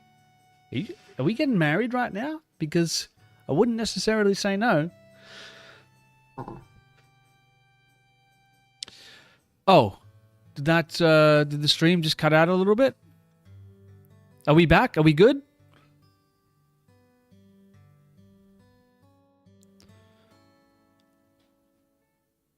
We back? We good? Everything good? All right. All right. Amazing. Sorry, I just saw Fridge Makara say that Twitch may have done some things, done the dirty for some people. Okay, awesome. All right, so we're still live. I will let everyone know that I am testing a new camera tonight. We were meant to stream our Curse of Strahd campaign last night, and I had not updated my graphics drivers, and it caused a cataclysmic failure through OBS, and everything shut down, and I was unable to fix it last night.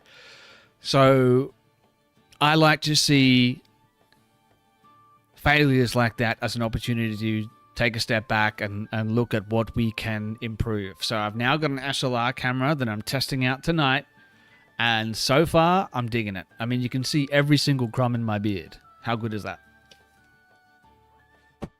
So I did want to say, Fridge Makara, the question, what we were talking about, were you proposing to me? Because like I said, I wouldn't say no to that necessarily. Depends on the dowry, though. What question? I don't know if it'll fit the campaign, but mimics for sure. They already encountered a dragon bone golem and fled. They will get a chance for revenge later. What's your favorite spell or 4th level or higher? Oh, man, favorite spell or 4th level or higher? You know, I don't remember what level all of my spells are, to be absolutely honest with you. Mr. Wessel, thank you for the subscription. That is phenomenal. Thank you for subscribing to the channel.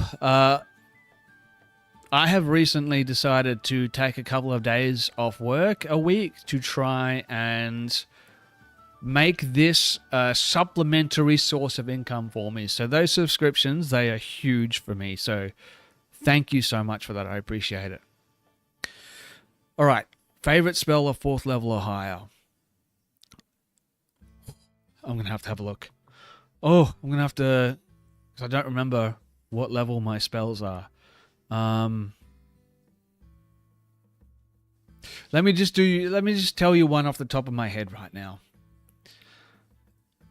This is a low level spell, so have at me if you wish. It is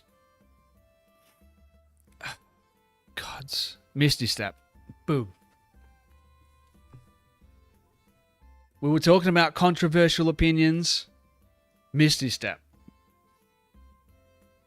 No damage, just simply moving, I think, 60 feet in a direction.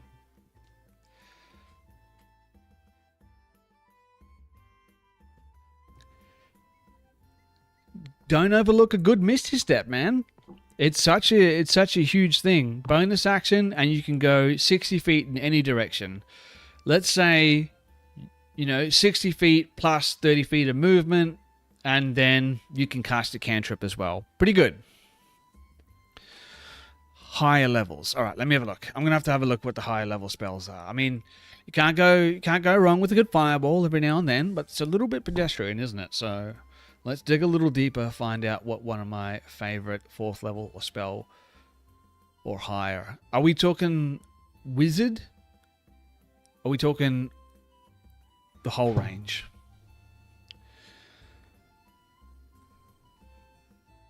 Bard, cleric, druid.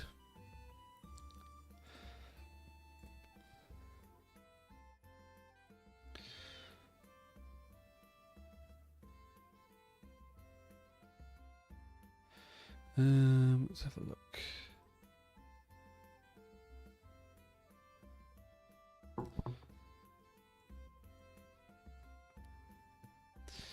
Okay. All right. So Arcane Eye, that's a spell that I have in Vecna Eve of Ruin because I am playing a divination wizard called Qualek, one that Jess in the chat will be very, very familiar with. Personal favorite of mine. I really enjoy playing Qualek. And he has yet to die despite having 50 hit points at level 12.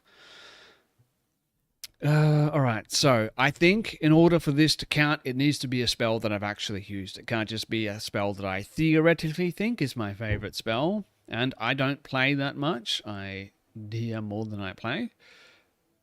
Dimension Door is there. If not Misty Step, why not Dimension Door? It is an action to cast, but you get way more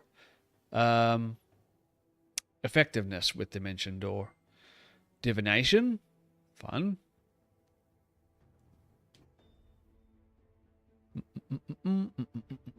Fire shield, freedom of movement. No. What have I used? Oh, greater invisibility, dude. You know what? I'm going to have a look at Mislead. Is Mislead a 4th level spell? Let's have a look here. Oh, it's 5th level. Just misses out.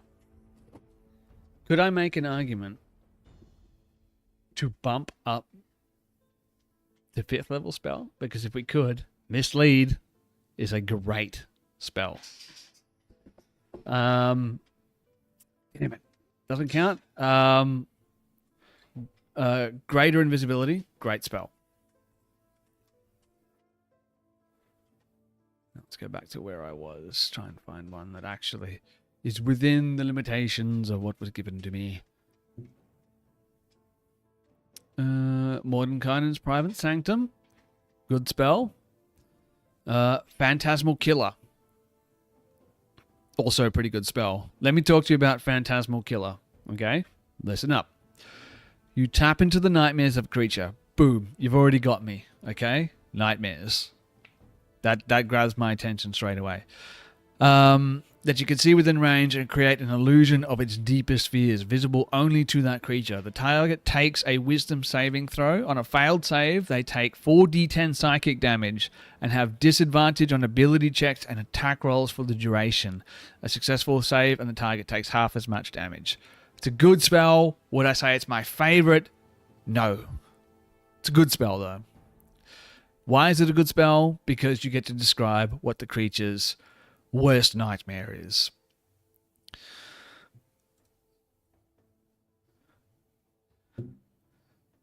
All right, let's have a look here. What else do we have to choose from? There's so many spells that I haven't even touched before. Not even glanced at. All right. Well, there you go. Let's Phantasmal Killer. I enjoy Phantasmal Killer. I'd say if we're talking about like 4th level spells that we can just throw at someone and do some damage, Phantasmal Killer is fun. Why is it fun? Because it's not fireball. It does something a little bit different. Psychic damage, of course, is one of those damage types, not unlike Force, that is more difficult for creatures to have resistance to. So there you go. Higher?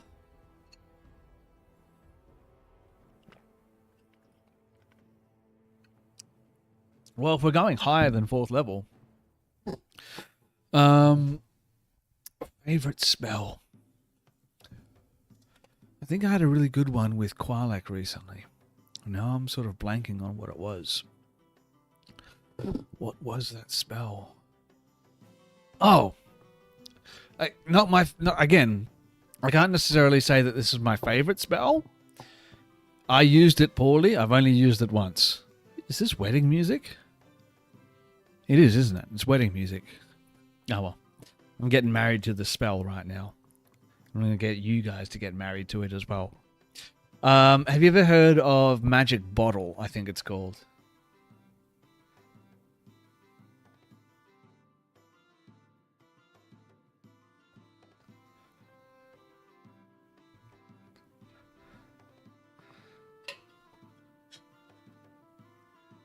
Magic Jar. That's the one. I said Magic Bottle. Magic Jar. Have you? Thank you. Magic Jar. Have you heard of Magic Jar? Magic Bottle, Magic Jar. It could be a bottle. It could be a bottle. Let's flavor it as a bottle. I'm going to be drinking from the bottle later on if I keep this up.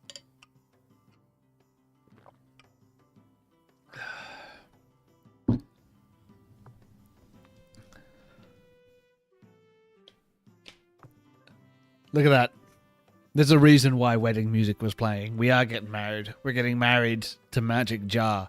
I'm going to bring up Magic Jar just so I can quote it verbatim as opposed to just giving you my chaotic rendition of what that spell actually is. So basically, Magic Jar gives you the ability to bind your soul to a jar. And when you are bound to that jar, you have the ability to see, I think it's 120 feet around you. And you can possess a creature that you can see within that range. I think they get a saving throw, but don't quote me on that. Let's have a look. 6th level spell. Takes 1 minute to cast. Verbal, semantic, and material components, but lasts until dispelled. It's necromancy school. It's interesting. And it has a charisma save against this spell. Let me read this out to you. In fact, read along at home. Magic Jar, straight from D&D Beyond, ladies and gentlemen. Your body falls into a catatonic state as your soul leaves it and enters the container you use for the spell's material component. While your soul inhabits the container, you are aware of your surroundings as if you were in the container space. You cannot move or take reactions. The only action you can take is to project your soul up to 100 feet out of the container, either returning to your living body or ending the spell, or attempting to possess a humanoid's body. You can attempt to possess a humanoid within 100 feet of you that you can see. Can be resisted by protection from good and evil, blah, blah, blah. The target makes a charisma saving throw. On a failed save, your soul enters the target's body and the target's soul becomes trapped in the container. On a successful save, they resist it, blah, blah, blah. Once you possess a creature's body, you control it. This is the fun part. Let's talk about spells that give you an almost infinite role-playing potential opportunity. This is one of them, ladies and gentlemen. Give yourself a magic jar. Make a magic jar. Give it to one of your companions. Let them carry it around. Possess your greatest enemy. Now you're the big bad evil guy. I mean, it's great, right? You know, one way to make this spell even more effective? Be a divination not sorcerer, a wizard. Be a divination wizard. Get your portent die. All right? Roll a natural 1 on your portent die. When it comes time for your target to make a charisma saving throw, guess what? You rolled a 1 on that charisma saving throw, DM. I now possess the body of this humanoid, whatever that humanoid may or may not be.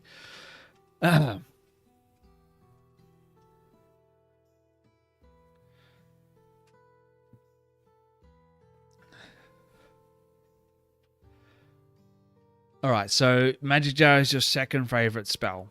It's goddamn cool. Magic Jar is being added to the tally. Funnily enough, I think that half of the chat are intimately familiar with Magic Jar. I've only got to use Magic Jar one time, and it didn't mixed success. I had some success. I don't feel like I've used Magic Jar to its fullest potential, but let me give you an argument for Mislead. I don't know if Mislead is a spell that has been used or that you guys have used, but it can be, in the right circumstance and used the right way, Mislead is a great spell. Remember I said earlier I played one of those bards? Quentin Tillius Valadio the 7th. Let me set the stage for you, okay? There we were. I was a guest on World Render. So only there for 1, maybe 2 episodes. And we were traversing through this terrain that had been ravaged by a magical cataclysm. Sheer cliffs on either side as we picked our way down from the top of a plateau into the valley below. And as we did so, the air began to crackle and tear as a creature forced its way into our plane of existence. A towering behemoth of fangs and claws. But did this bother Quintilius Valariel, even in the slightest? Nay. Just like pineapple on pizza, I say nay. He strode forward, as if it were a walk in the park. As if there was nothing to be worried about. I said to the DM, I'm casting a spell. He said, what spell are you casting? I said, don't worry about it. Not necessarily something you should be doing in your home games, but Mark and I, we've been playing for a while together, so he trusts me. I trust him. He trusts me not to cheat or do anything untoward. And I moved my character forward, striding right up to this beast. It is now the creature's turn. It lunges towards Quintilius Valariel VII, only to roll a natural 20 on its attack. Little did Mark know, little did the DM know, little did that horrifying monstrosity know that what it was actually attacking was an illusory double of Quintilius Valariel VII. Because the creature rolled a natural 20, Mark was so kind as to say that the creature overcompensated for the attack, went straight through the illusory double, only to plummet 100 feet down into the chasm below. Then it was everyone else's turn. They all just stand at the edge of the cliff, bang, bang, bang, bang, bang, hitting it, getting its hit points right down. Came back around to Quintilius Valariel VII's turn. Power words done, and that was it for that encounter. Boom. 2 rounds, and it was done. This was meant to be this terrifying encounter that Mark had created. Homebrew creature, all this kind of stuff. And because of those choices, because of the mislead spell, it was completely nullified. And that may be one of the proudest moments of my time. I'm getting a little choked up just thinking about it.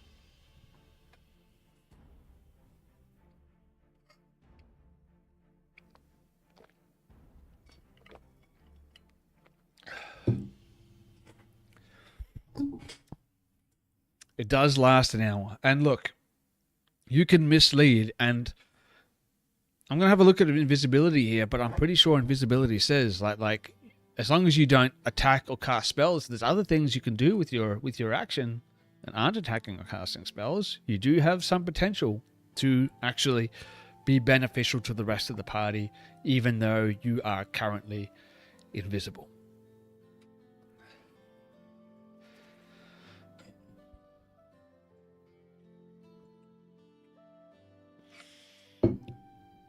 All right, it's been 2 hours, and I've barely even gotten into one creature so far. So I'm going to read a couple of these stat blocks, and I think the place that makes the most sense, I believe there is a vampire spawn in the 2024 and the 2014 monster manual. So I'm going to read those, and we're going to compare how they stack up against one another, and I'm going to ask you guys which one you prefer and why.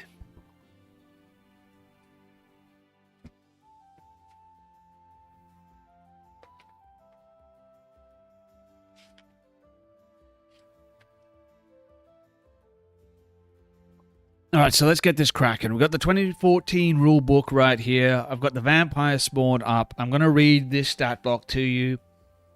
And then we're going to do the 2024 rule book, and I'm going to let you guys choose which one you prefer. Let me know and what your reasons are behind that. We might even do another poll for this one. All right, so let's have a look at the 2014 vampire spawn. I'm going to show you as well up on the page. In fact, I am going to bring it up on D&D Beyond so that you can have a look at it at home as well. So I believe they still have the legacy definitions of the creatures. Legacy. There it is. All right, let's bring that up. There it is. All right, I'm going to read that from the book. You guys can read it from there if you wish. All right, have a look at that art. Amazing, as always. Vampire spawn, medium undead, neutral evil, AC 15, middling AC, not particularly high, pretty easy to hit, 82 hit points, and a speed of 30 feet. If any of the DMs out there, do you roll hit points for your creatures, or do you just use the average that it says in the book? I just use the average most of the time, and I might give it a few extra hit points. Alright, so it has a bonus to its dex saving throws and wisdom. +6 to dex, +3 to wisdom. Skills that it has, +3 to perception, +6 to stealth. So these guys are pretty efficient at stealth. Keep that in mind. If you're playing a vampire spawn, you might want to have the vampire spawn hide. Now, as an addition to that, obviously being a vampire, they do not like to be in bright light, so it's probably going to be dim light. It might even be full darkness. So the creature, the vampire spawn, might have advantage on that skill check as well. Damage resistances: necrotic, bludgeoning, piercing, and slashing damage from non-magical attacks. So half damage from necrotic, bludgeoning, piercing, and slashing from non-magical attacks. Its challenge rating is 5, so keep that in mind. Not every character will have a magical weapon. If we are talking fighters, paladins, rogues, and the like, it's a good chance that they are doing half damage. Languages doesn't matter, but they have 60 feet of dark vision and a passive perception of 13. Easy to overlook passive perception of a creature, but if your characters are sneaking, it is important what your creature's passive perception is. Regeneration. The vampire regains 10 hit points at the start of its turn if it has at least 1 hit point and isn't in sunlight or running water. If the vampire takes radiant damage or damage from holy water, this trait doesn't function till the start of the vampire's next turn. Now, this is one of those things where it could be that your players may or may not metagame. You might describe this creature as having fangs. They might say, oh, I know that it's a vampire, and suddenly start chucking radiant damage at it willy-nilly. Everyone has a different way of tackling that particular issue. But I digress. Spider climb. Vampires can climb difficult surfaces, including upside down on ceilings, without needing to make an ability check. That's pretty cool, but their speed is only 30 feet. Vampire weaknesses.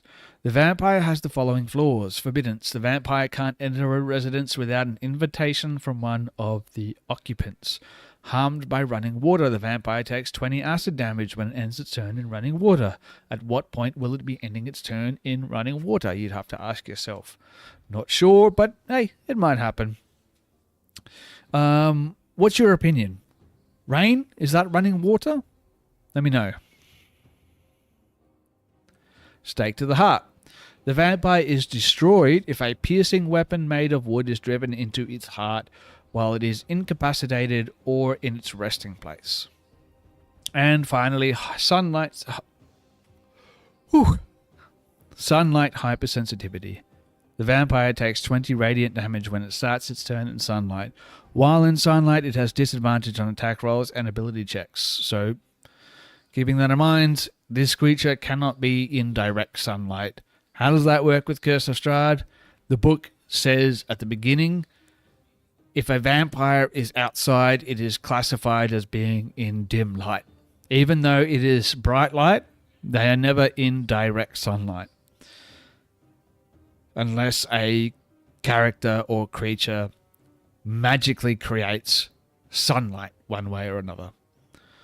Multi-attack. The vampire makes 2 attacks, one of which can be a bite attack. Alright, so I think this is where the vampire spawn can differ from 2014 to 2024. Claws, pretty basic stuff, +6 to hit, 5 feet of reach, 2d4 +3 slashing, or instead of dealing damage, it can grapple its target. it can use its bite ability if its target is grappled. So you start off with that multi-attack with the claws. If you hit that first one, you can go straight to bite. If you miss the first one, hit the second one. They are grappled. On your next turn, you should use the bite ability. Why? +6 to hit. One willing creature or a creature that is grappled by the vampire takes 1d6 plus 3 piercing damage and 2d6 necrotic damage, and their hit point maximum is reduced by the amount of necrotic damage that they take. And the vampire regains hit points equal to that amount. What's interesting here is if you hit that claw attack, the bite attack hits. There is no saving throw attached to this. It just happens. Does that happen with the 2024 Vampire Spawn as well? Well, I'm glad you asked. Let's find out.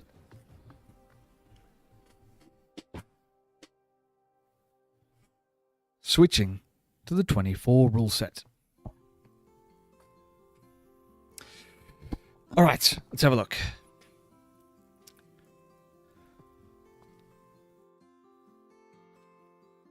Ooh, so many more vampires in this book. Okay, Vampire Spawn. Here we go. And the art for the Vampire Spawn, entirely different, but not uncool. Hello, Gem. Thank you for subscribing with your Amazon Prime account. I certainly appreciate it. Nice to see you in the chat, by the way. 2024 Vampire Spawn. Let me just bring that up on the D&D Beyond skis.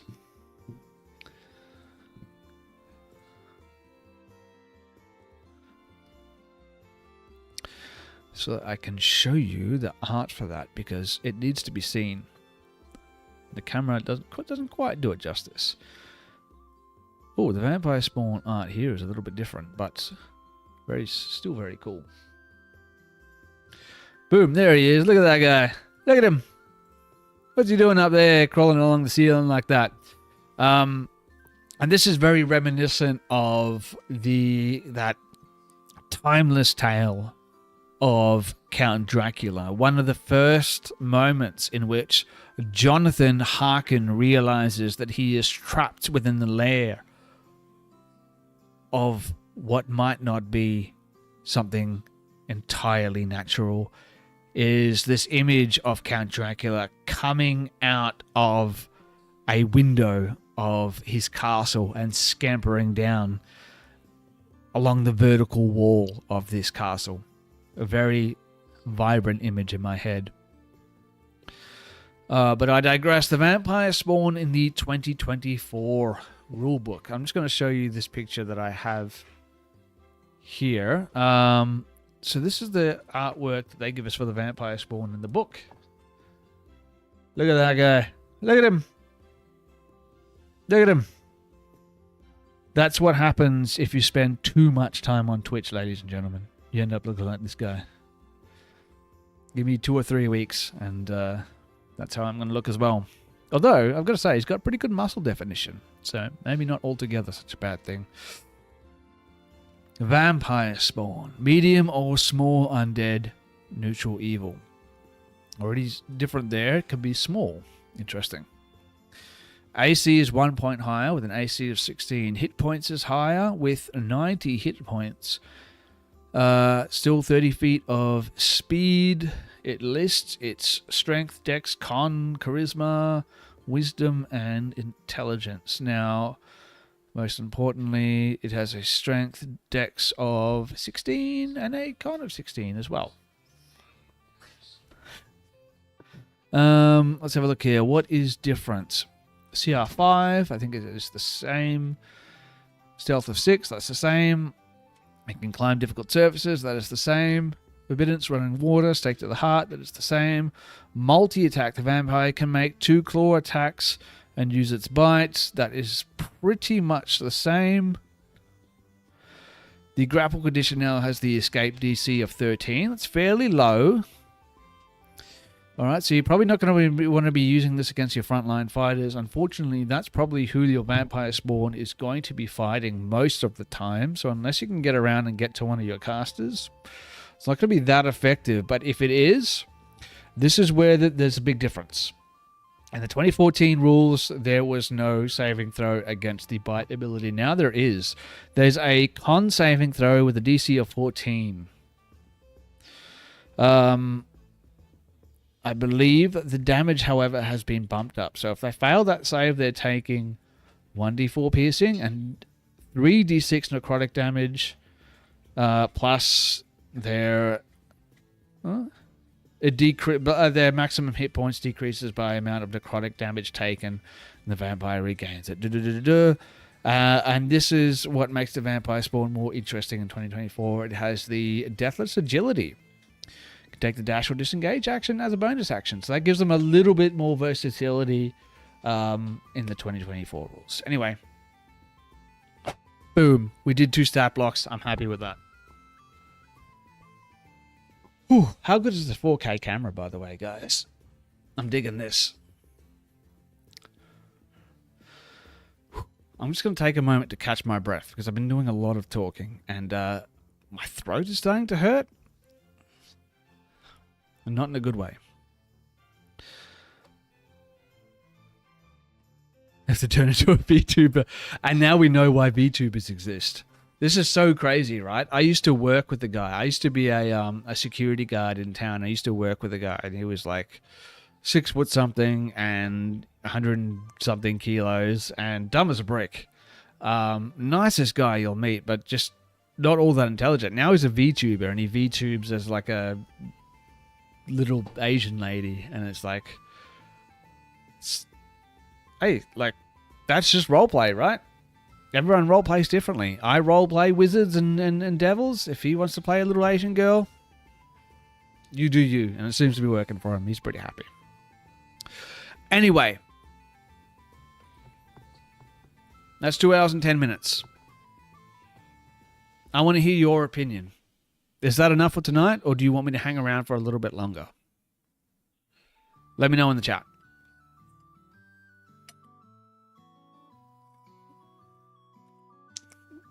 Oh, so good.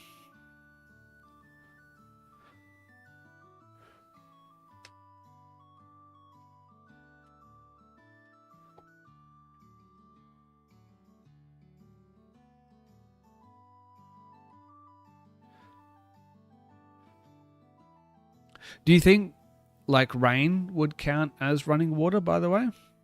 I haven't tried it. I haven't tried Pasito and Blue Curacao just yet. So I guess I'm going to have to. Give me 1 second. Oh, by the way, because we're talking about vampires, I do have to do this in the chat. And I make no apologies for it.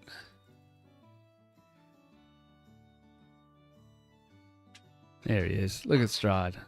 He's in love. Look at him. Crazy little guy. Oh! Pizza Mozzarella. How's it going, man? Thank you for joining us. Hey, we just had a little chat about pizza earlier on. Tell me what you think. Since you're the authority on pizza, pineapple on pizza? Yay, nay, or maybe? I'm going to grab a drink of vodka and Blue Curacao. I'm going to be back in just a moment.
You guys missed it, but while I was away grabbing myself a drink of blue curacao and pasito, my cat stole one of the crusts from my pizza.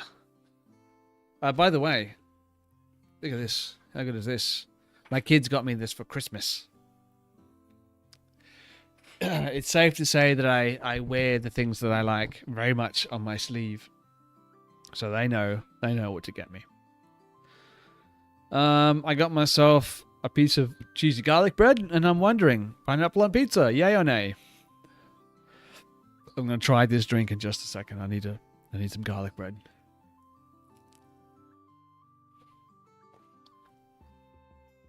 All right, so running water, rain doesn't count as running water. Fair enough.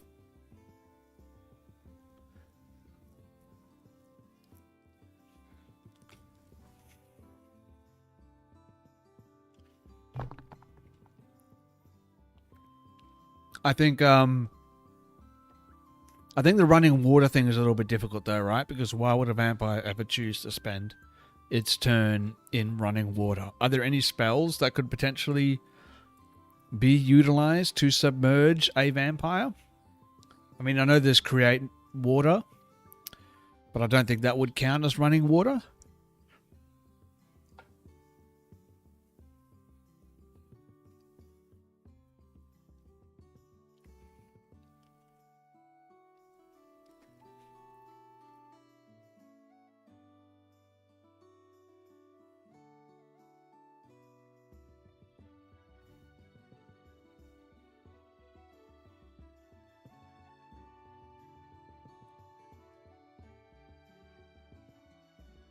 All right, here we go. Jess, I know you said that you don't judge people, but I do, continuously. So I'm about to try blue curacao and pasito. And if it's not good, I'm blaming you.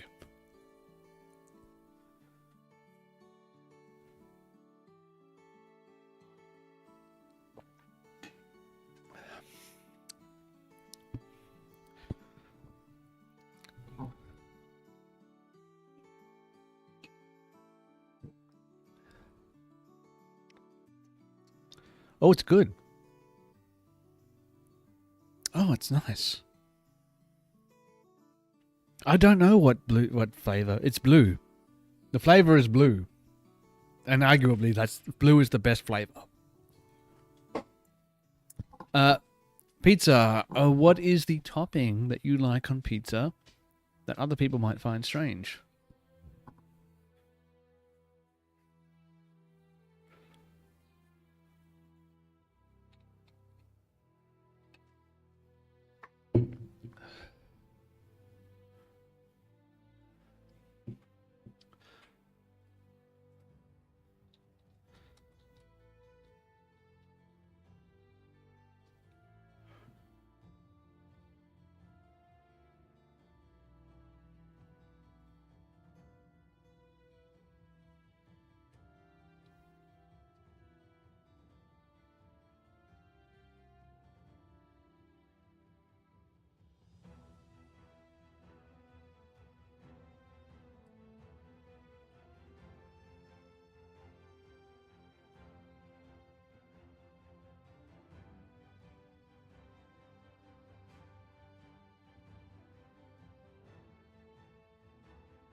The best foods are blue.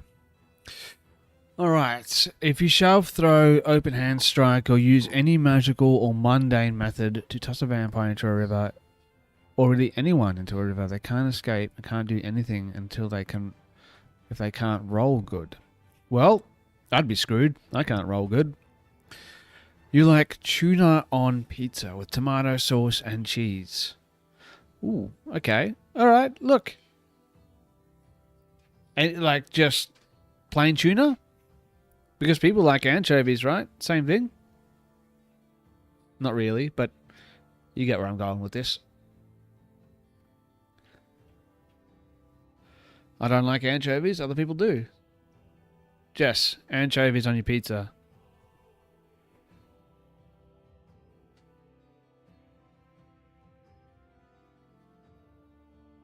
Yay, nay, maybe.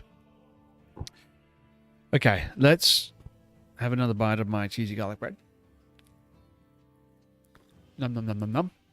And have a look at another creature.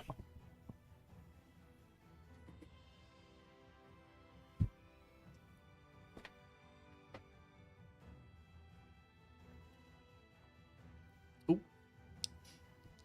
Thank you, 4K camera. The vampire spawn's athletic modifier. I don't think it was particularly high. They had a high dex, but I think they had a +3 to strength, and that was their only athletics modifier. So probably just a +3 to that one. Yeah, so just the +3 from strength. So, yeah, it's not great. Despite being, you know, pretty lean, this guy doesn't have the greatest athletics modifier. That one, there we go. Getting thrown into a river could just kill them outright. All right. Removing rivers from my Curse of Strahd campaign. Tick.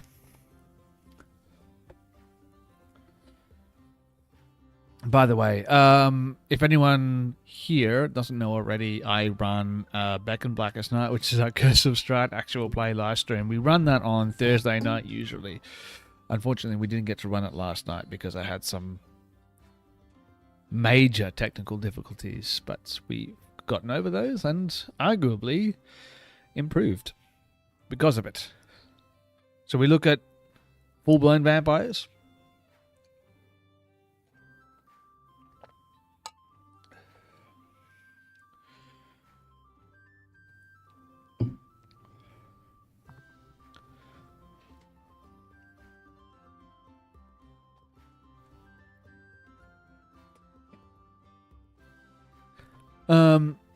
And also, on top of that, I've been trying to get to a certain amount of subscribers on TikTok as well. If you could, find us on TikTok, Crit and Miss, and give us a follow on there.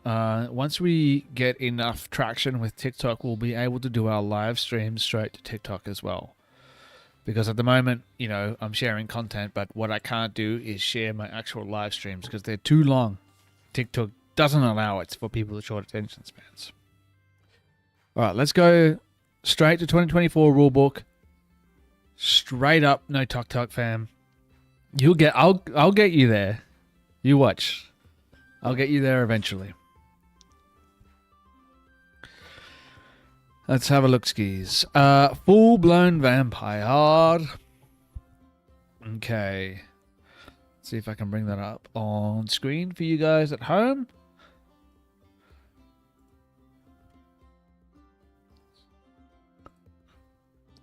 While I'm doing that, make sure you check out our affiliate partner, Cryptic Culture, as well. They are a new affiliate partner for 2024, and they do D&D and tabletop RPG themed apparel, shirts, hoodies, that kind of stuff, which is pretty cool. They've got ones with mimics on there. They've got ones that are alignment based and class based. So if you are playing a rogue in a campaign with your buddies, maybe buy yourself a rogue shirt and show up at the next game.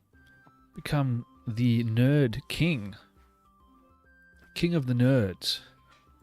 Let's start by having a look at the artwork for the new vampire. Oh shit. There it is.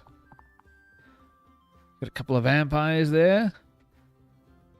Very sexually unambiguous vampires. Or sexually ambiguous. I don't know what the right term is.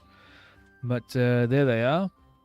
And eschewing this idea that all vampires are pasty and white, because that guy's got a sweet tan. Some people would kill for that tan. His arm does look a bit weird though, doesn't it? Anyone else seeing this with his arm? So it can't just be me, right? It looks like it's sort of bent the wrong way around. Are we looking at some AI-generated imagery here, maybe? AI-assisted imagery? Let me know your opinion. All right, let's have a look at the vampire. Nuts. Okay. Let's have a look at their CR first. So CR 13.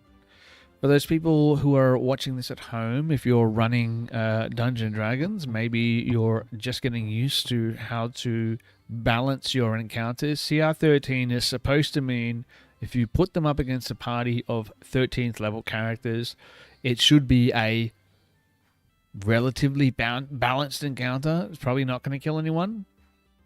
Something like that. I find that is completely false. It's not a balanced encounter. It's not going to be high enough. So I would be putting a vampire up against a party of 10th level at the most. Okay, one vampire versus a 10th level party, they will destroy the vampire. I have no doubt about that whatsoever. If we're talking about, at least marginally competent players, they should be able to take on a vampire at level 10. So, AC of 16, same as the vampire spawn. The AC is not higher at all. It is a little bit faster though. It has a 40-foot speed, that is 40 feet speed and 40 feet climb. Just flipping the page back to the vampire spawn, which is interesting because it has 30 feet of speed, but it does say it has spider climb. So why would the vampire need to have a climb speed? I don't know. But there it is. Alright, so... Oh, shit. I don't want that on the camera. My toes. You want a strength of 18, a dex of 18, a con of 18, a charisma of 18, and then we go down to an intelligence of 17 and a wisdom of 15. So vampires, pretty juicy stats there. If I rolled that for my character, I wouldn't be unhappy. It has a 195 hit points, so double that of the vampire spawn, and then some. Plus 14 to initiative. Plus 14 is pretty huge to initiative. Is it high for CR 13? Not sure, but it's still pretty high. Good chance that this is going to go higher up in the combat order. So the vampire has the legendary resistance, 3 a day or 4 a day if the vampire is in its lair. If it fails a saving throw, it chooses to succeed instead. Love that. Love that. Come at this with a spellcaster. You don't want to be casting spells which call for a saving throw. By the way, ladies and gentlemen, no idea how much longer my camera is going to last. This stream is a little bit of an experiment, both mechanically and otherwise. And so far, I've got to say, I've been having a blast hanging out with you guys. It's not often that I do a stream where I just sit down and chat, but when I do, I enjoy it. Maybe we can make this a regular thing. Tell you what, we get 2 more subscriptions tonight, and I'll make this a regular stream. Just hanging out, shooting the shit with you guys. Misty Escape. If the vampire drops to 0 hit points outside of its resting place, the vampire uses its shapeshift to become mist. No action required. If it can't use shapeshift, it gets destroyed. While it has 0 hit points in mist form, it can't return to its vampire form, and it must reach its resting place within 2 hours or be destroyed. I'm assuming it still has the same movement speed. Once in its resting place, it returns to its vampire form and has the paralyzed condition until it regains any hit points. And it gets 1 hit point after spending 1 hour there. So, kill a vampire, it goes back to its resting place and can come back to torment the players once more. That's the fun thing about a vampire, I think. You can fight the vampire, win, it goes back to its resting place, and then you've got to fight the vampire again. You can have a vampire come back and come back and come back until the players actually engage with the vampire, find out where it is hiding, and stake it right in the heart, like my ex did. That's not true, it's just a joke. A particularly good way to kill vampires with a river is to throw them or push them into said river and then cast Maximilian's Earthen Grasp and hold them underwater so they can't escape. You know what you could do is just like get your monk to just grapple them and jump in the river and just hold their breath, because I'm pretty sure the vampire is going to die before you run out of air, right?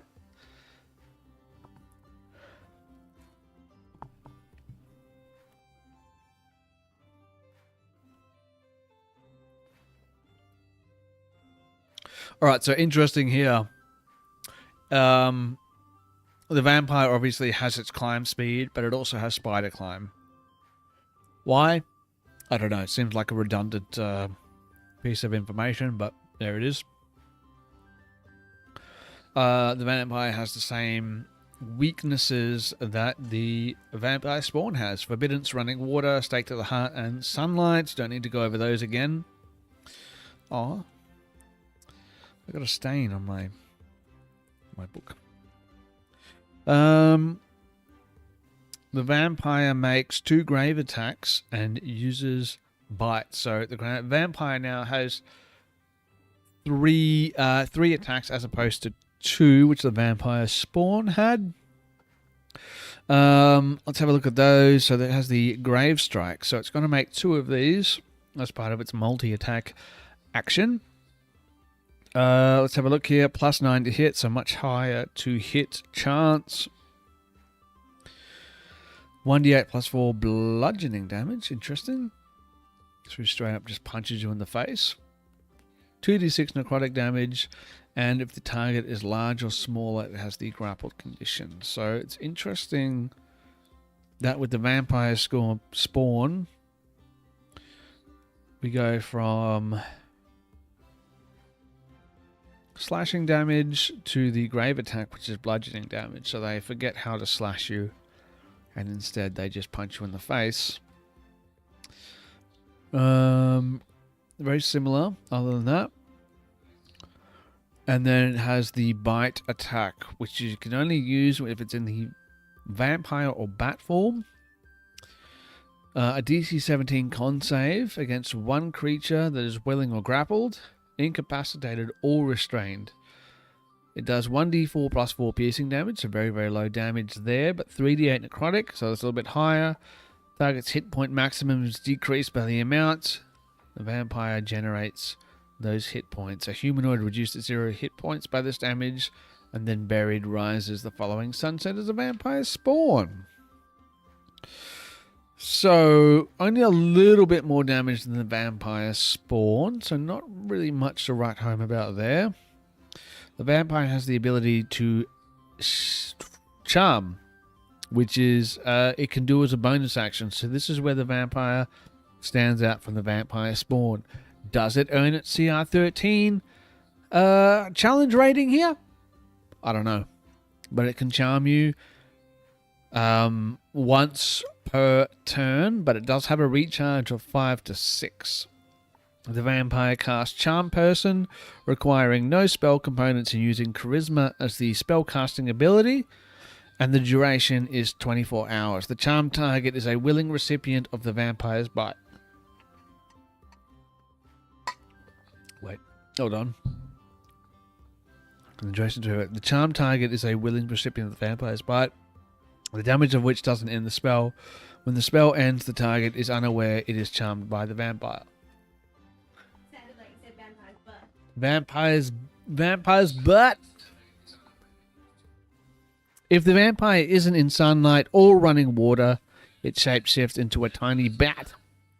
Oh, that's fun. Or a medium cloud of mist. Or it returns to its vampire form. Anything it is wearing transforms with it, while in bat form the vampire can't speak. Its game statistics other than its size and speed are unchanged, blah blah blah blah blah. It has the legendary actions of Beguile and Deathless Strike. I'm tired of reading from a book. I want to know from you guys, have you run a vampire before? If so, when and how did that go? Did it just die in a river?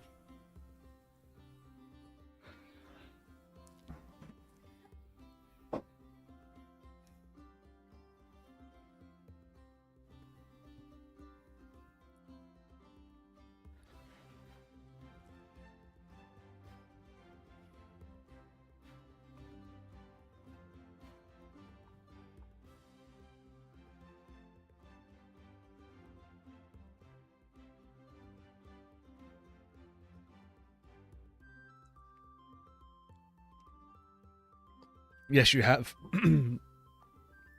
You have convinced me to canonically make all of Barovia be suffering from a uncharacteristic drought for the rest of Beck and Black's Night.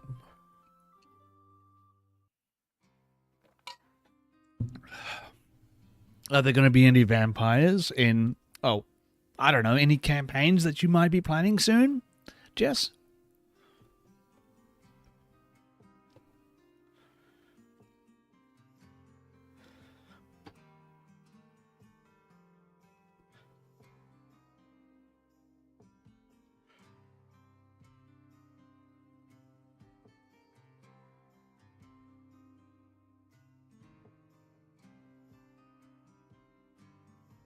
Are there any other kind of vampire, Gem?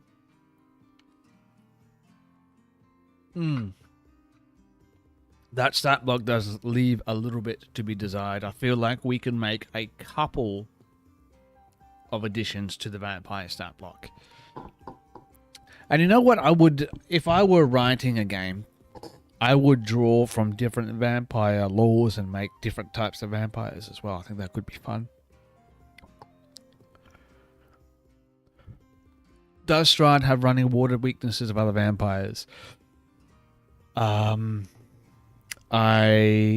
can neither confirm or deny that he does or does not have the running water weakness.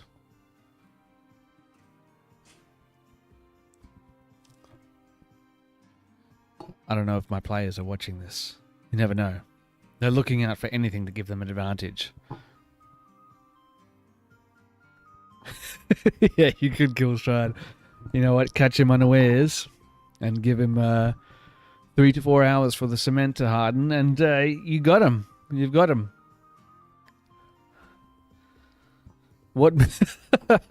Yeah, Jem is talking about our Christmas special that we did for Christmas last year. I made the arguable mistake of running the Christmas special canonically in our Curse of Strahd sort of timeline, or at least in the same canonical setting. And one of the players cast a spell, and I had to tell him whether or what minerals were in 3 miles of him or something like that. It was ridiculous. I'm like, allow me to consult the Curse of Strahd campaign book, which lists all of the metal minerals present within the mountains of Barovia. It would be a hilariously anticlimactic way to kill Strahd, but also very on brand for what my players would do. Jem, did you just share the clip? If you haven't, yeah, check out that clip. It's great.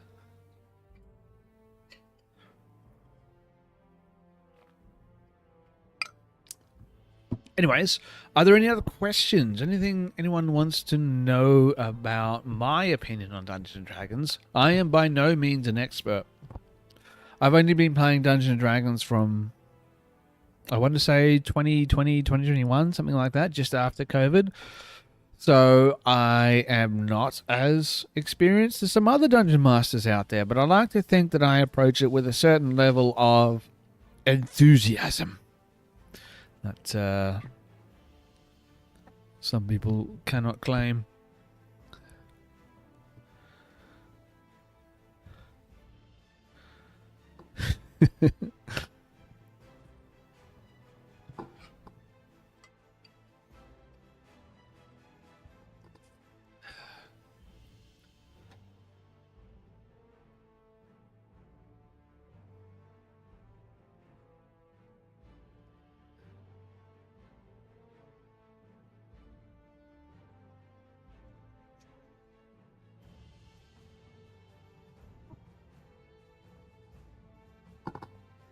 just going to have a look at my feed for a second.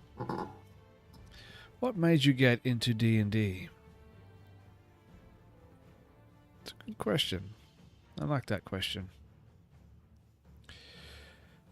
I think everyone has their own path that they walk to discover the highs and lows of Dungeons and Dragons and tabletop RPGs as a whole. And my path is not that unfamiliar, I would say. When I first started playing Dungeons and Dragons, I did so because I was in a point in my life where I was very isolated from others. Before that, I was, like I mentioned earlier, I was working as a security guard in town, so I had a lot of social interactions, and I'm not going to necessarily say that I'm the kind of person who always needs to have other people around me, but I'd gotten to the point where I was feeling like I wasn't getting any social social activity at all, apart from training and work. So I'd go to work, I'd go to training, I'd go home, and that was sort of it. I needed something to give me a little bit more of an outlet. Now, one of my earliest really immersive gaming experiences for me on the PC especially was playing Baldur's Gate. Now, obviously, Baldur's Gate 1 and 2 are set in the Forgotten Realms, so you had D&D there sort of on the peripheral. Like, I knew about it, I knew that it was something that people did, but I had no idea how, how popular it actually was. I mean, how would I know that? It's not like I had TikTok at the time, social media telling me to play Dungeons and Dragons. Sorry, the blue curacao is really catching up with me. So eventually I was just like, you know what? I'm just going to jump on Facebook. I'm going to see if anyone's playing D&D. And lo and behold, I found a group. Happened to be with Luke from Big Game Small Pieces, who was running Curse of Strahd, believe it or not. And I just sent him a message and he was like, yeah, no, come join us. So that's how I got into playing Dungeons and Dragons. I did listen to a couple of actual plays before I did that, but it wasn't much. I learned to play Dungeons and Dragons by playing in Curse of Strahd. That was my first Dungeons and Dragons experience, and that really was the motivation for me, was just to be able to actually sit down and have that social interaction with other people. And that, I think, is like one of the most important components of Dungeons and Dragons, just to sit down and, you know, have something that you share with other people and just play and have fun. That's what I did, and of course, like any good nerd, I couldn't do anything in half measure. So instead of just playing Dungeons and Dragons, I set my sight on becoming a DM. Oh, I think my camera just ran out of battery again. We'll just turn that off for the time being. There we go. I set my sight on becoming a DM, and when that wasn't enough, I set my sight on streaming myself, and I had a friend at the time who had his own Twitch channels. He was like, hey, do you want to DM on my Twitch channel? I was like, yeah, man. So I did that, and that lasted maybe 5 episodes or so before that fell apart. So I started my own channel, and here we are. I've dropped 2 days off my regular day job in order to try and make something out of this, and so far so good. I'm enjoying it. I mean, I couldn't imagine anything that could be better than just sitting here and hanging out with you guys and just talking about something that brings us all together with a, you know, common shared passion that doesn't require us to compare ourselves against each other or compete or... Yeah, I've turned the camera off, Gem, because I think it ran out of battery again. Just to give me a second, I can pop another battery in there again and we can get up and running. Give me one moment. while I'm gone, I'm just going to put another page break in the chat.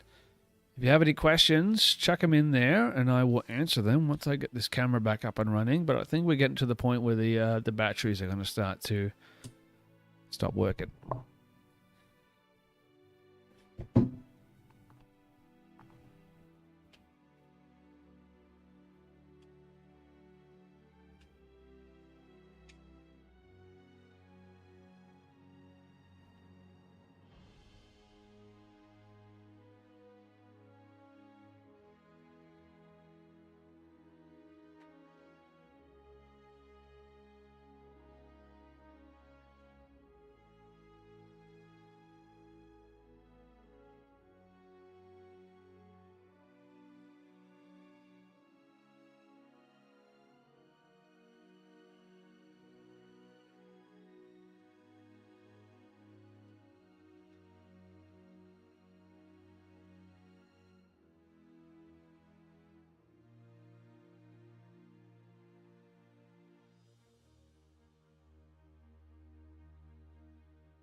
Nope, there I am. I pushed the camera down a little bit.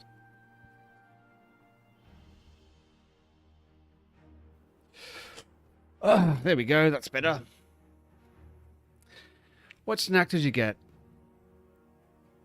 Oh, hi, Mark. Anyway, that's how I got started with Dungeons and Dragons. That was my experience, and like a pit bull, once I got a hold of it, I never let it go, and here I am, arguably making it a large part of my persona. Ooh, a chippy! What'd you get? What kind of chippy? So something weird? Crab flavored chip?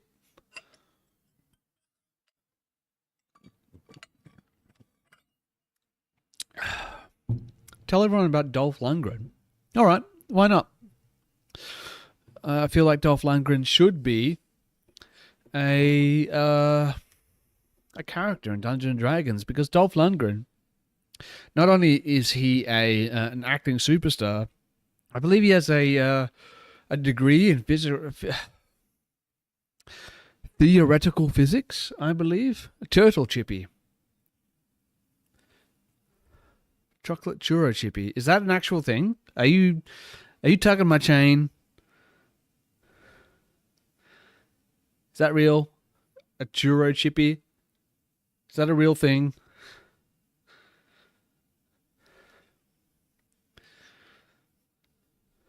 Is it? Really? That's such a Melbourne thing to have, though, right? A churro chippy. Are you going to have that with your soy latte?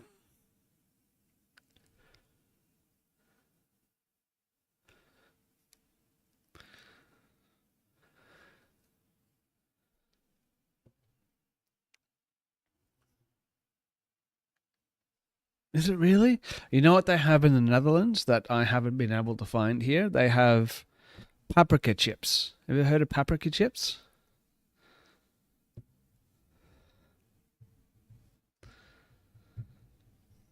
They're great.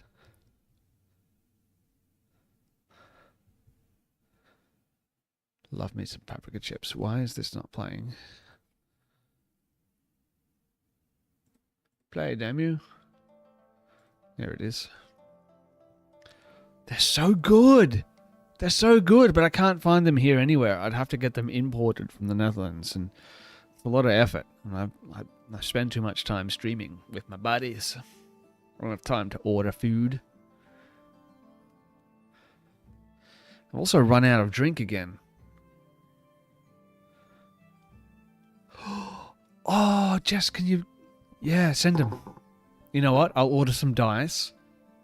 Send us a bag of paprika chips with the dice.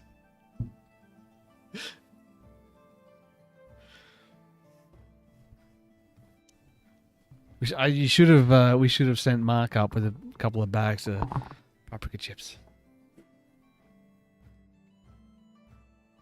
I also should have mentioned I'm going to get myself another drink. By the way, how good is this camera?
And I am back, and let me tell you, it was worth the wait.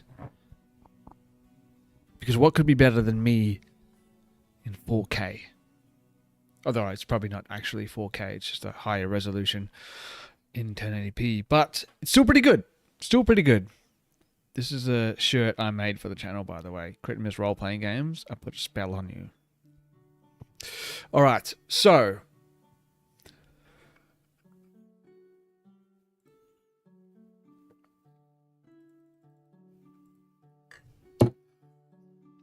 Oh, that's tasty.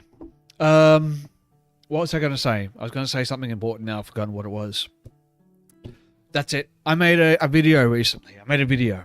And I put it across the social medias. Just if you haven't seen it, it's on TikTok.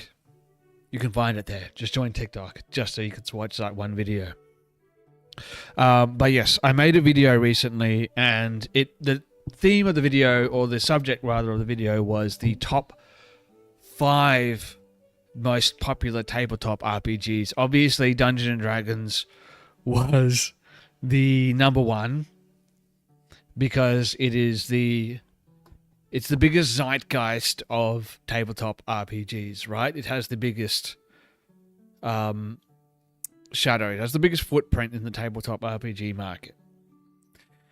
But if you haven't seen it, tell me what you think the other 4 tabletop RPGs would be that my research sort of indicated were the top 5 most popular tabletop RPGs. So we got Dungeons and Dragons in number 1. What do you think the other ones are?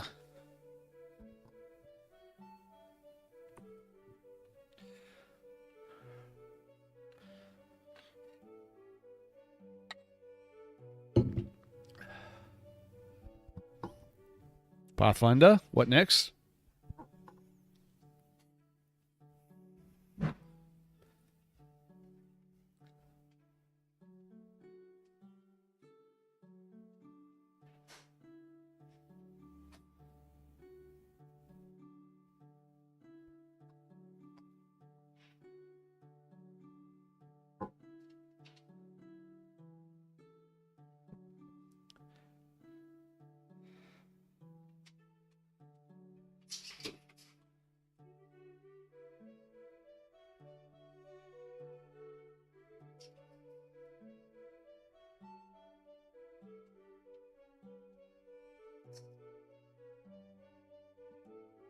Okay, Shadowrun. It's a good guess. I think there is a caveat to say that I made this video based on what are the current most popular tabletop RPGs. So, maybe Shadowrun? I think some of these might actually surprise you, to be honest. And some of them might also be wildly inaccurate, but that's what my research said.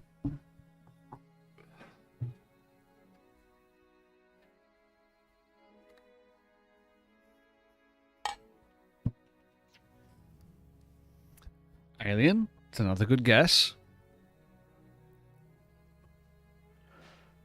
Interesting that you say Shadowrun and Alien. I like that. Give us... what is it? 2 more?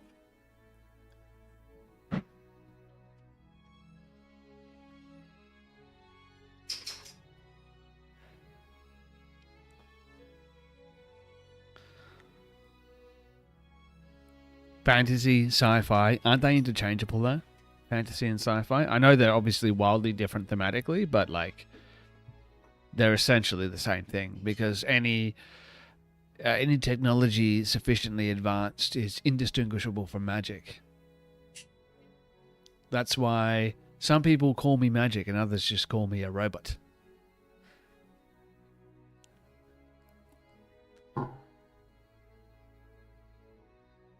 All right, all good answers, all very, very good answers. And you know what? You might be right, but from my brief look into it, the 5 most popular tabletop RPGs. Oh, okay, I'm waiting. Jem says Call of Cthulhu. Jess said Call of Cthulhu at the exact same moment. You both said Call of Cthulhu at the exact same second. Maybe you are meant to play it together.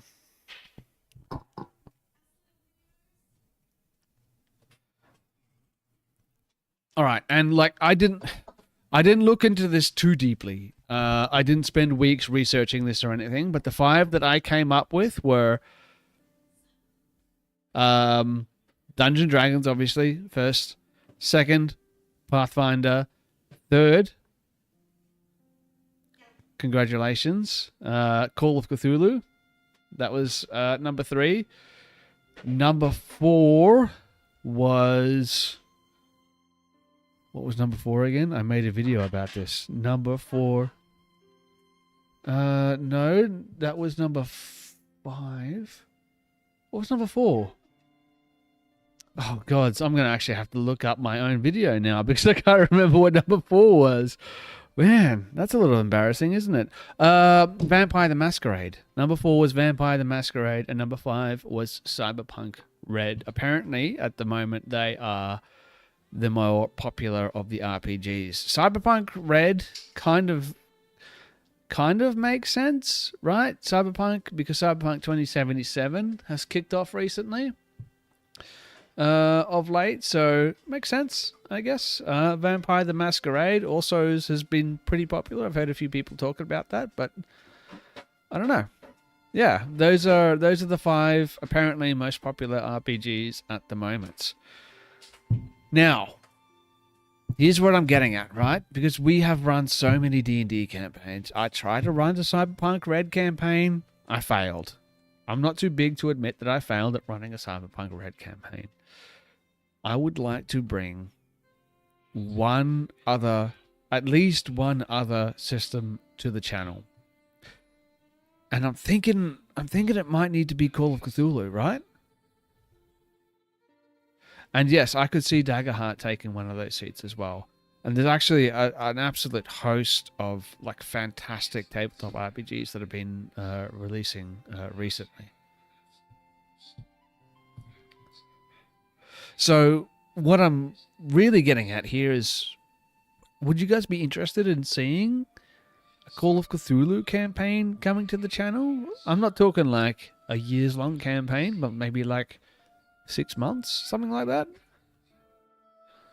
Would that tickle your whistle?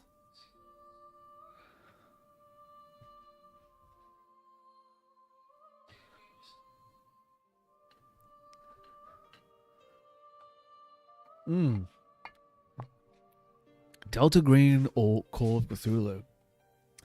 Yeah, so we did a Call of Cthulhu, I think it was a 3-episode run. I did that with Aaron from Valiant Odyssey, and he blew some people up with a grenade, shot me in the back with a shotgun, and then Cthulhu killed me.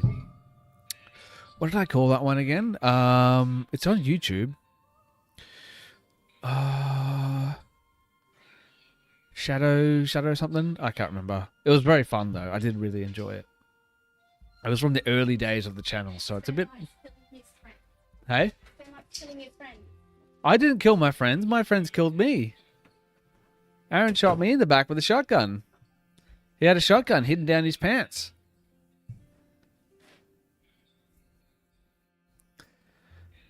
Oh. Oh, what? You know someone from Chaosium? Would your Chaosium contacts want to run a live stream on my channel, bruh? Because I want to play some fucking Call of Cthulhu, and I want an absolute rock star to run it for me.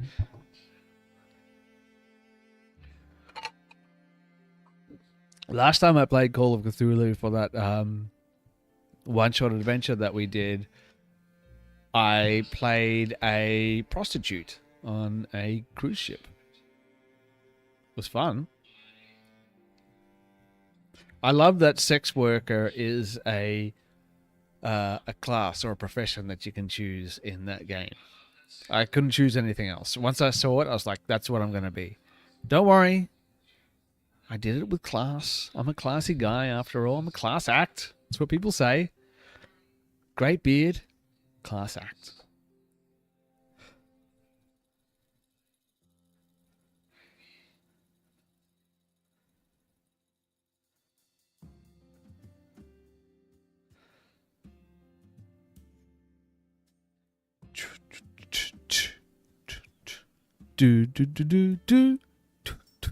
Another one that I've always been interested in looking at as well, and I don't know if this is on your radar, but I've kind of had a morbid curiosity for Mork Bori. I know it's not for everyone,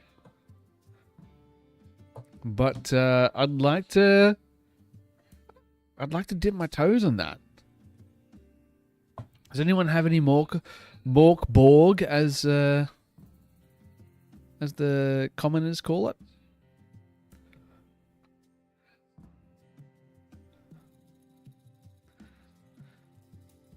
Let me see if I can bring up the artwork for Mork Borg. If you're not familiar with it, it is a Free League game, I believe, by Free League Publishing, and it is something different.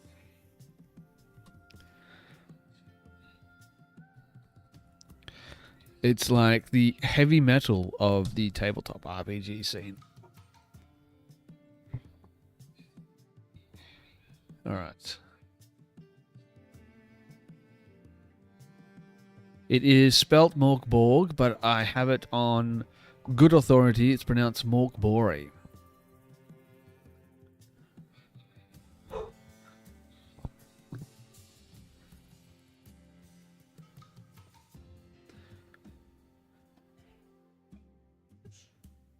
Oh, we have a...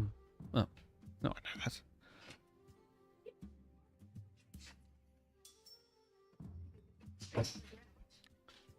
Huh? On the ground? I thought I put it in the charger. Oh, my bad.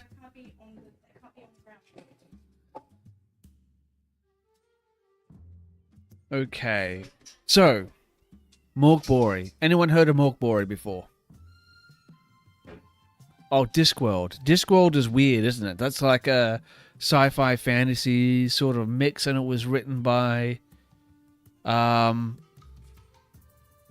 name is escaping me. It's an author, right?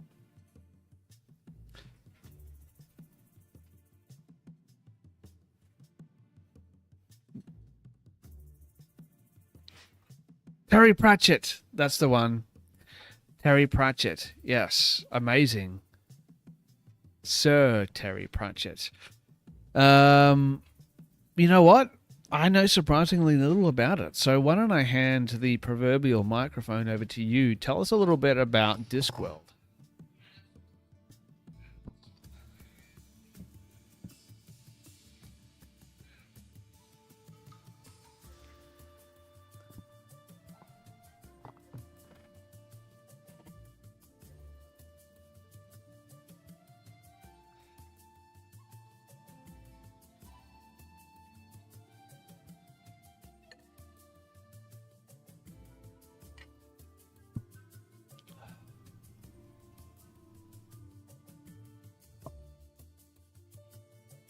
I think there's going to be some moths involved in your campaign, isn't there, Jess?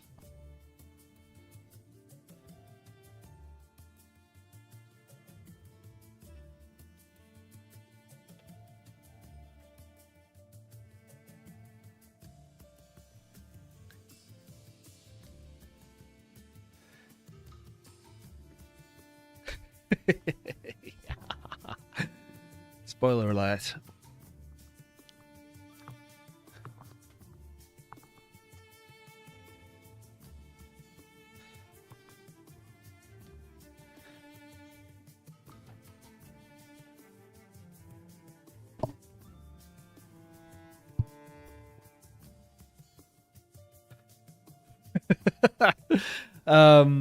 That line reminds me of Duralius and Associates. Have you ever seen Duralius and Associates? If you haven't seen Duralius and Associates and you think you're a fantasy fan, then you're kidding yourself.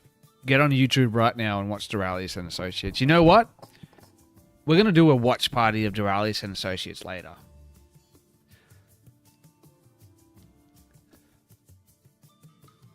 One of the characters is trying to convince the evil cultists about how evil he is, and they're comparing their evil stories against one another. And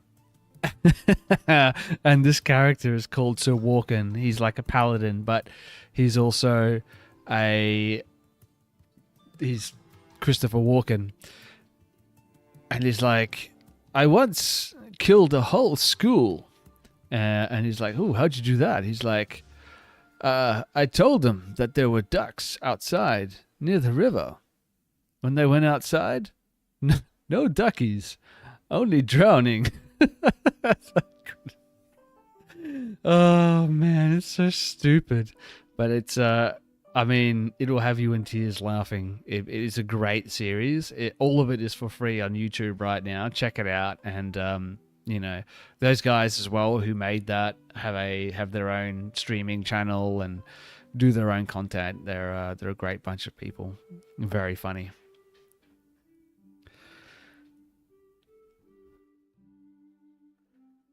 That's what we're going to do. That's what I'm going to do. I'm going to do a watch party of Duralius and Associates. It's going to be my filler content in between the campaigns. We're going to do Duralius and Associate watch parties. I'm going to find out. Am I allowed to do that legally?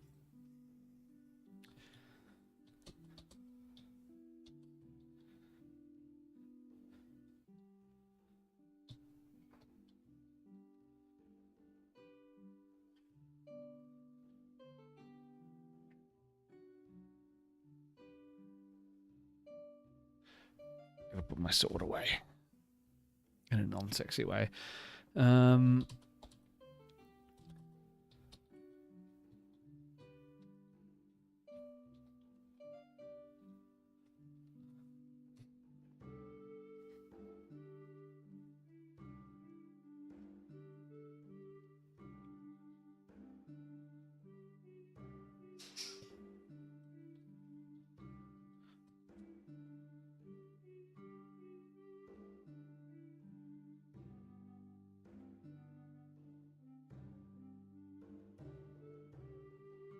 Well, we can do. The good news is we can do watch parties of YouTube material. The bad news is we would have to turn off the VOD for that, and that I can.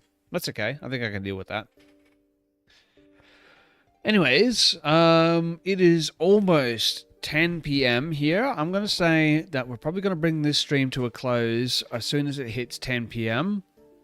Unless we have something that is urgent that we need to talk about. I think that's going to be a good time to call it a night, because the stream's been going for over 3 hours now. And don't get me wrong, I've had a blast, but my vocal cords are starting to get a little bit sore.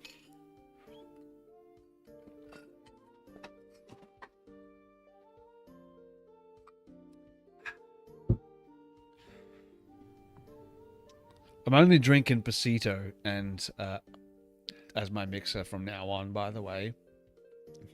Coca-Cola can eat a dick.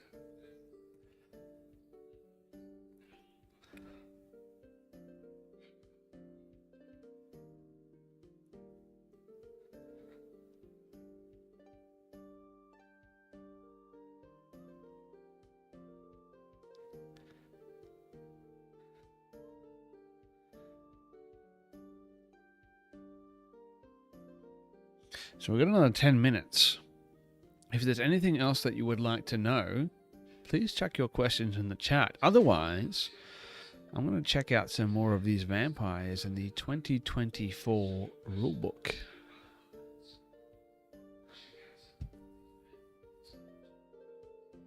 We might buy some of those glazed cherries and a bag of paprika chips.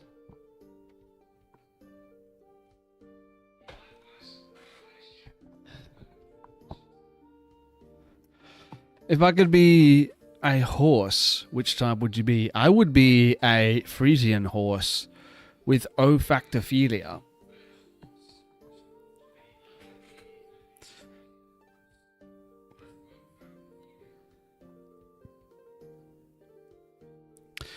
Alright, so this is an addition to the 2024 rulebook that wasn't... I said it first. Just because of the delay on the stream doesn't mean you got to it before I did. An addition to the 2024 rulebook is we have something called Boom. Feast your eyes on the vampire Umbral Lord. Apparently they don't have any hair. And specifically, I said a Frisian horse with olfactophilia. And I think that sets my my horse distinctly apart from your own. AC of 16. So same AC as the vampire. And a hit points of 187. So that's actually less than the vampire, despite having a higher CR of 15. It has a 40-foot climb, 40-foot speed, and 40-foot fly. In parentheses, hover. Oh, come on. You know why every single movie has a Frisian whenever it is a close-up shot? It's because they're the most beautiful horse, okay? And I am the most beautiful horse. All right, let's have a look here. Oh, you know what? Jam, I just thought of this. A movie that we need to watch. I don't know if you've added it to the list or not, but we need to watch Hidalgo with Viggo Mortensen. The vampire Umbral Lord has a strength of 20, a dex of 18, a con of 18, an intelligence of 19, a wisdom of 16, and a charisma of 21. So much higher charisma and a higher strength, and also an intelligence, but not the intelligence matters. Immunity to cold, necrotic, charmed, and exhaustion. It has a +9 to Arcana, a +13 to Perception, and a stealth of +9. 120 feet of dark vision and a passive perception of 23. So you're probably not sneaking up on this hairless son of a bitch. It has the legendary resistances that the vampire had, which means it can choose to succeed on a saving throw that it failed. And it gets the Shadow Escape ability. Also, same as the vampire. It has the vampire weaknesses as well. So what is different here? It has the multi-attack, as does the vampire. Slightly higher to hit, I believe. But it also gets Sickening Ray. So let's have a look. It makes 2 attacks using Grave Strike or Sickening Ray. So it can use Sickening Ray instead of the Grave Strike. which just does 100. 2d10 plus 5 necrotic damage at 120 feet of range. So it has a ranged attack, and it also has Hunger of Hadar, which it can do once per turn with a recharge on a 5 or 6. And it has Sanguine Drain. DC 18, one creature the vampire can see that isn't a construct or undead. So it does that without having to grapple the target first, and it has a legendary action which it can Beguile or Umbral Strike. So, pretty cool little bump up on the vampires. So far, I'm liking these creatures a lot better. So, if you're watching Back in Blackest Night, most Thursdays at 8:30 p.m. Australian Eastern Standard Time, right here on our Twitch. That is www.twitch.tv/crit_n_miss. You're probably going to see a vampire Umbral Lord at some point. But hey, no spoilers. Thank you everyone for hanging out with me.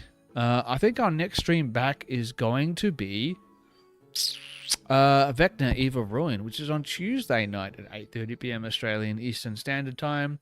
Obviously, that is our Vecna Eve of Ruin campaign. And I think this is going to be part 3 of our spin-off story, Murder on the Serpent's Coil, which is a murder mystery set on a luxury cruise liner. And that is run by Kieran. And then Wednesday, we have Chronicles of Chaos. Thursday, hopefully, we have Back in Blackest Night. And we've got social media content dropping pretty much every day of the week as well. So this is the only channel where you can watch 4 actual play campaigns every single week and have informative and fun social media content dropping pretty much every day of the week as well. So if you wouldn't mind, if you could give us a like, share, follow, subscribe across all of the channels, that would be fantastic. Maybe give us a rating or review, comment, share it with your gaming buddies. Let's build up the community together. Because at the end of the day, all of D&D and tabletop RPGs is all about building community and coming together and having fun, telling stories with one another around the table. So if you could do that, it would mean the absolute world to us. And if you subscribe, even better, because I want to make this my full-time job. That is my goal. Call me overly ambitious if you want, but that's my job. That's my goal. Okay? So help me out. Subscribe here on Twitch. Subscribe on YouTube. Subscribe on TikTok. And we can make that happen together. In the meantime, may all of your 20s be filthy dirty. And we will see you again Tuesday night, 8:30 p.m. Australian Eastern Standard Time. This Sunday, we will be dropping our week 3 streaming schedule. So if you want to know what's coming up, you're gonna have to follow us on the social medias, on Instagram, Facebook, and TikTok. Use the chat command !Discord. Join us in the Discord. That's literally the best place because I put all of the news up there and you can hang out with all of the members of the verse. Anyway, good night everybody, and thanks for hanging out with me. It's been an absolute